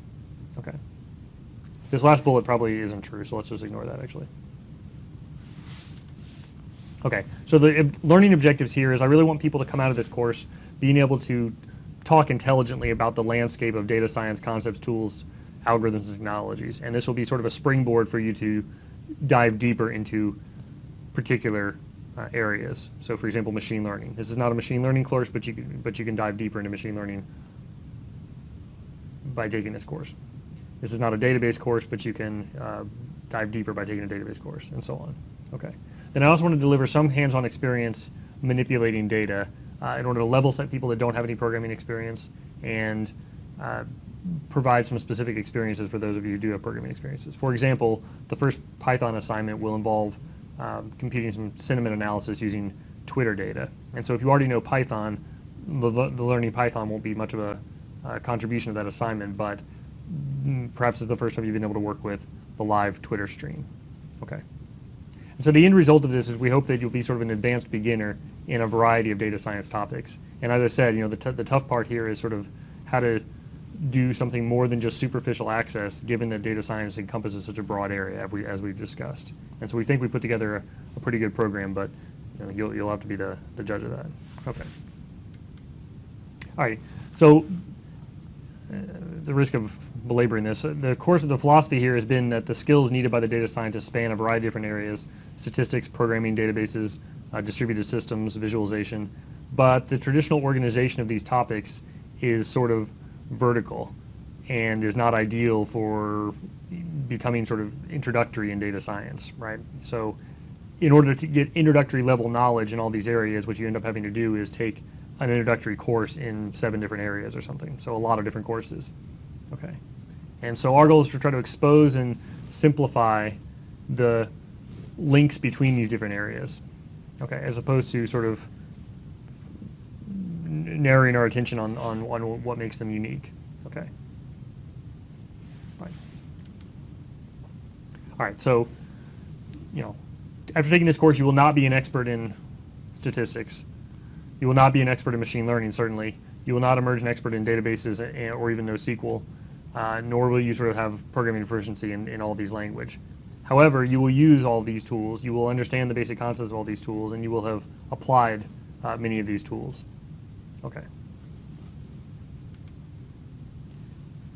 The assignments will, we'll have online short quizzes during the lectures, of which you've already seen some, these finger exercise quizzes.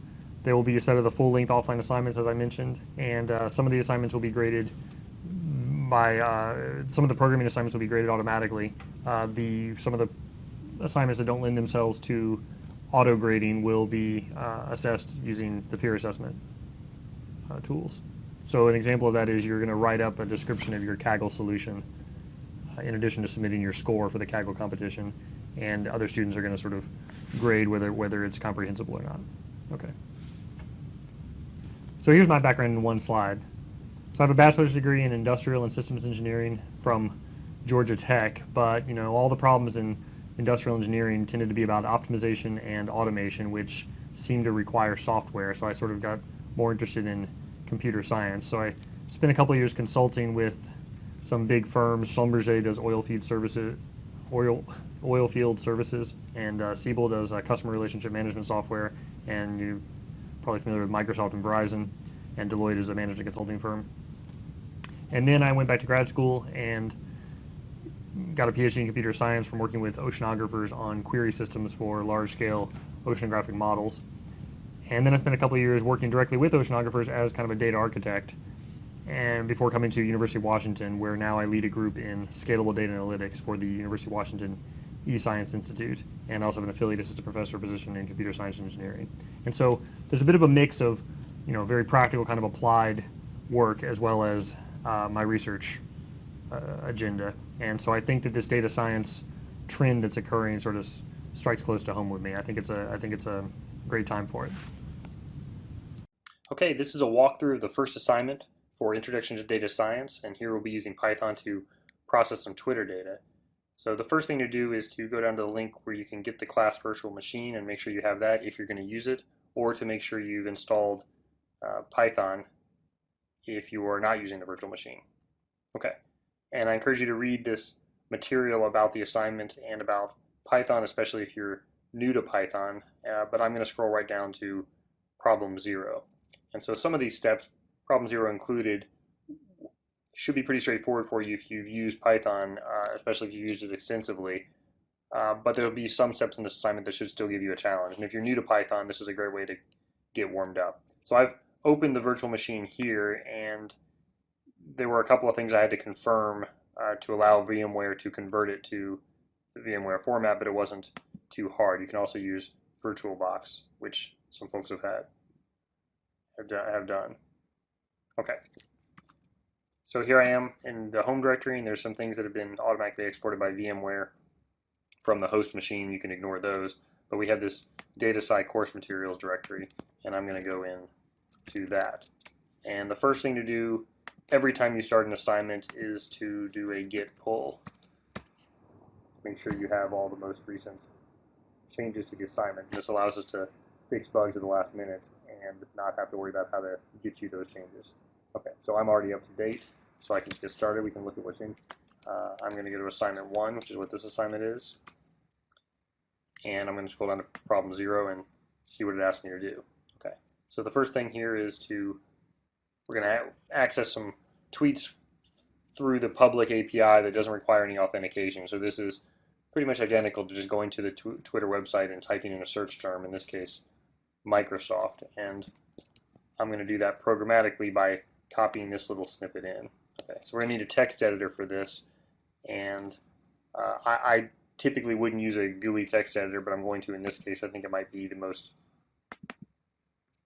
democratic approach, and this text editor called gedit is already installed, so that's what I'm using here. So I've just pasted this in.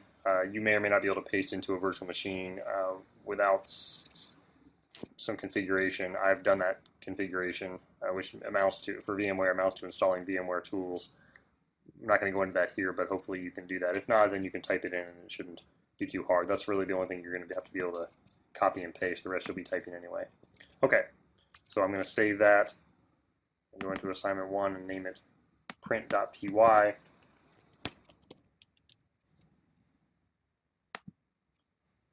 And now I'm going to go back over to the terminal window and I'm going to run it. Now I'm choosing to not use a Python ID development environment. You certainly can if you want. I typically use this kind of a mechanism for a variety of reasons. One is just because it's a little bit more portable when I find myself in an environment that I don't have a lot of control over, that I can configure. Once I get sort of hooked on a development environment, it becomes awkward to not use it. So I sort of prefer to just not be hooked on any of them. But if you have one you like, by all means use it. Okay, so there I just ran print.py and I see a bunch of junk on the screen. So let's go back to the code and see if we can understand what this junk is. So what this line is doing, this is a response from the website, which is very simple, just a one-liner to open the URL and get the whatever the website sends back to us as a string. And then this library parses that string because we're asserting that this is in a format called JSON, and this JSON library knows how to understand that. And so what we get back is a Python object that has all this complicated structure in it. Okay, so all this complicated structure was there in the string, and now we parse into a Python complicated object. So what kind of complicated object? So let's say Py response, and we can check the type of Py response to understand what we're looking at and print that out. And it says it's a dict. Okay, so a dict maps keys to values, and to access the keys in the dict we can use a method called keys, and I'll do that now. And so this object appears to represent a page of results. There's sort of a page thing that might be the page number. There's indicator of the next page and so on, but what the original query you sent, and in fact I'm actually somewhat guessing on some of the meaning of some of these. You can read the Twitter API documentation to try to sort this out, or you can just manually inspect it, but this results key sounds intriguing, so let's take a look at that.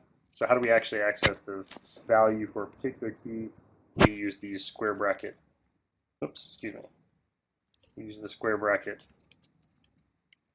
notation and pass the key name as a string. And in Python you can use double quotes or single quotes interchangeably, and so I've used double quotes here. So let's print that guy out. Alright, so there's more junk. So the results is some complicated data structure. So let's do our standard trick here and see if we can understand what that is. So I'm going to check the type of this thing.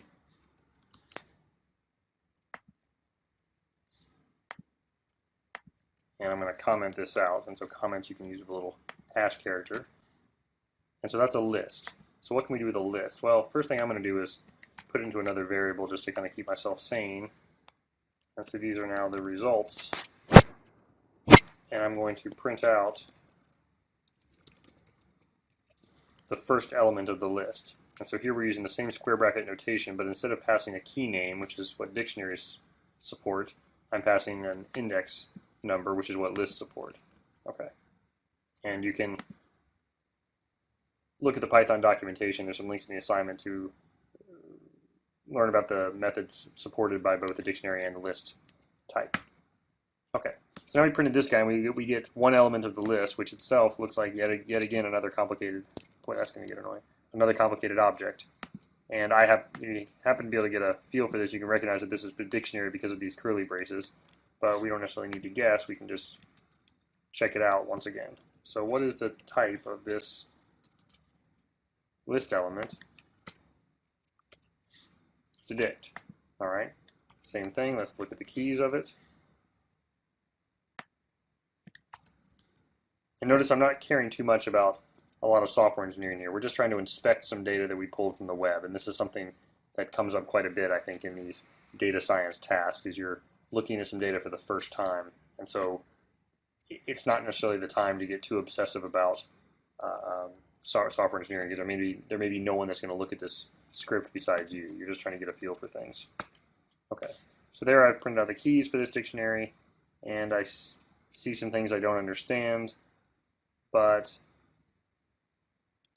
I would argue that perhaps text looks interesting. So let's take a look at the text of the tweet. We're presuming that this is indeed a tweet. And so now here, this is a little bit ugly. You know, I'm not saving the result as a variable. I'm just going to print out directly, but this is okay. This expression, let's see, so what's the type of this expression? Well, that's a list, and we know with a list we can access it with this square brackets and a number. So what's the type of this expression? Well, that's a dict, and we know that we can access those with these square brackets and a key name. And so the type of this expression is whatever's in text, and we haven't actually looked at that yet. So let's do that now. So that looks like a tweet. Okay, and we can try out another one.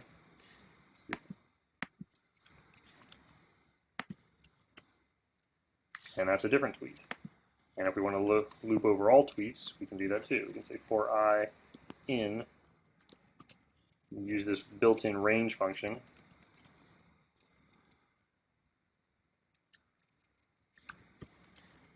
And now we can print out all the tweets from the first page, one per line, which is actually what the assignment asks for.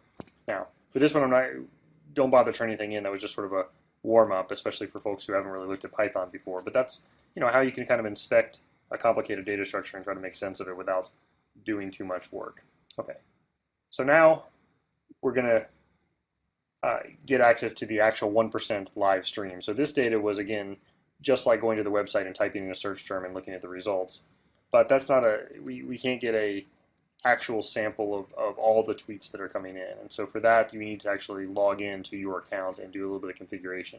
And the steps to do that configuration are here in the assignment, and we'll walk through that real quick right now. Okay, so we go to, by the way, here, if you're not using the virtual machine, you will need to install the OAuth2 library, so make sure you notice that. Okay, so if you first need to create a Twitter account, you don't already have one, and then once you do, you can navigate to this URL, and you'll create a new application. I've got a couple here. You won't have those, but you can create one with that button. Okay, so I'm going to name this, how about assignment 1? I was going to name it walkthrough, but why don't we do something more like what you might do? And this is a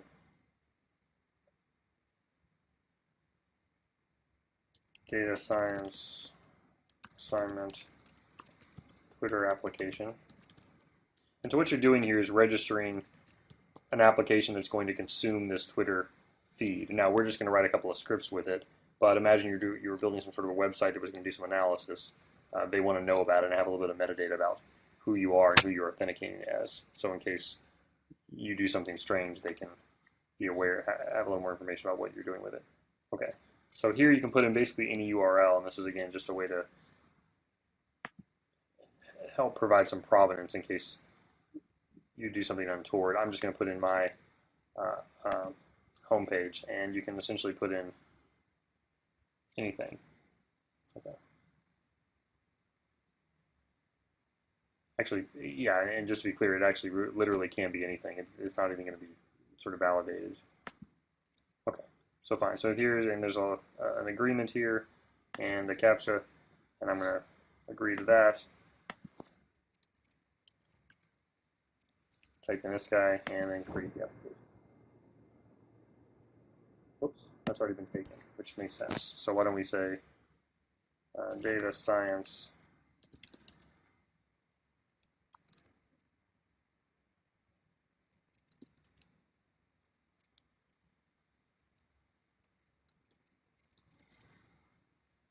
It would have been a nice complicated name, and I don't care too much about it since we're not actually building an application with this. It's actually interesting. I didn't realize this had to be globally unique, unless I've already done one. Okay, so now we have some information and some credentials here, but there's one more step. We actually have to authorize this application to be able to use the Twitter data, and I'm not going to go into the details of OAuth here. It's somewhat complicated, but necessarily so to sort of support all the requirements we're trying to do web-based authentication. So you can read about it if you're curious, but I'm going to just sort of blindly follow the instructions in this walkthrough. Okay, so it's been created. It gives me this little green message, but it takes a second to come back. So you're going to sort of stare at this and nothing's going to happen. And I'm going to refresh. And there it is. Okay, so don't be alarmed if it doesn't immediately come back. It takes a second. Okay, so now we have two sets of credentials here, this thing called a consumer key and a consumer secret, an access token and access token secret. And we're just going to plug these in blindly to this file, twitterstream.py. And right at the top of this, you've got placeholders here where you can put these. So let me put those in.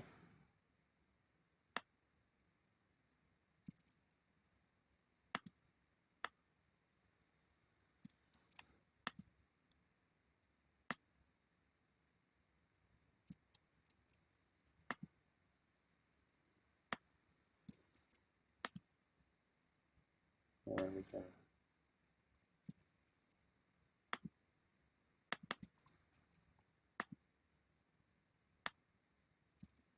all right. So there's those, and now the rest of this file is not something you need to edit. This is just manipulating the OAuth protocol to get the results. So I'm just going to save that guy and then run it. So Python, Twitter, stream, and sure enough, I'm getting tweets from the website, and this will just run forever, constantly streaming down tweets. But we don't want to send it to the screen. We can't do anything with it. We would rather send it to a file. So I'm going to hit Control-C to cancel the stream, and then I'm going to redirect this to an output file. And I happen to know that the format is, again, this JSON format, which stands for JavaScript Object Notation, and so I'm going to redirect it to that. I'm going to hit return on that, and it'll sit there and silently blink at me forever. So I'm only going to leave it running for maybe a little while. What I've asked for in the assignment here is to let it run for 10 minutes or so you can get a fairly big data set. There's a step further down in the assignment that require a reasonable sized data set to really be meaningful, and 10 minutes should be enough. And if you want to run it longer, you can. In an early version of this assignment, I actually tried to ask people to run it for hours and hours and hours, but that's turned out to be a little bit unwieldy. So I pulled back from that. Okay, so that should be long enough. I'm going to hit Control-C, and I'm going to look at what's going on here. So now I have a 4 megabyte file called output.json, and I can look at that file,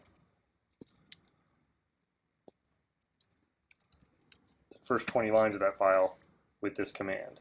And so that's what you're going to turn in for this assignment, is the output of head dot, the first 20 lines of the file. So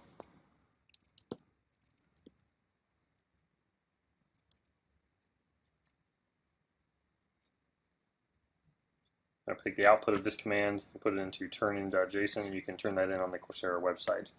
And I'm not going to walk through that step in the interest of time.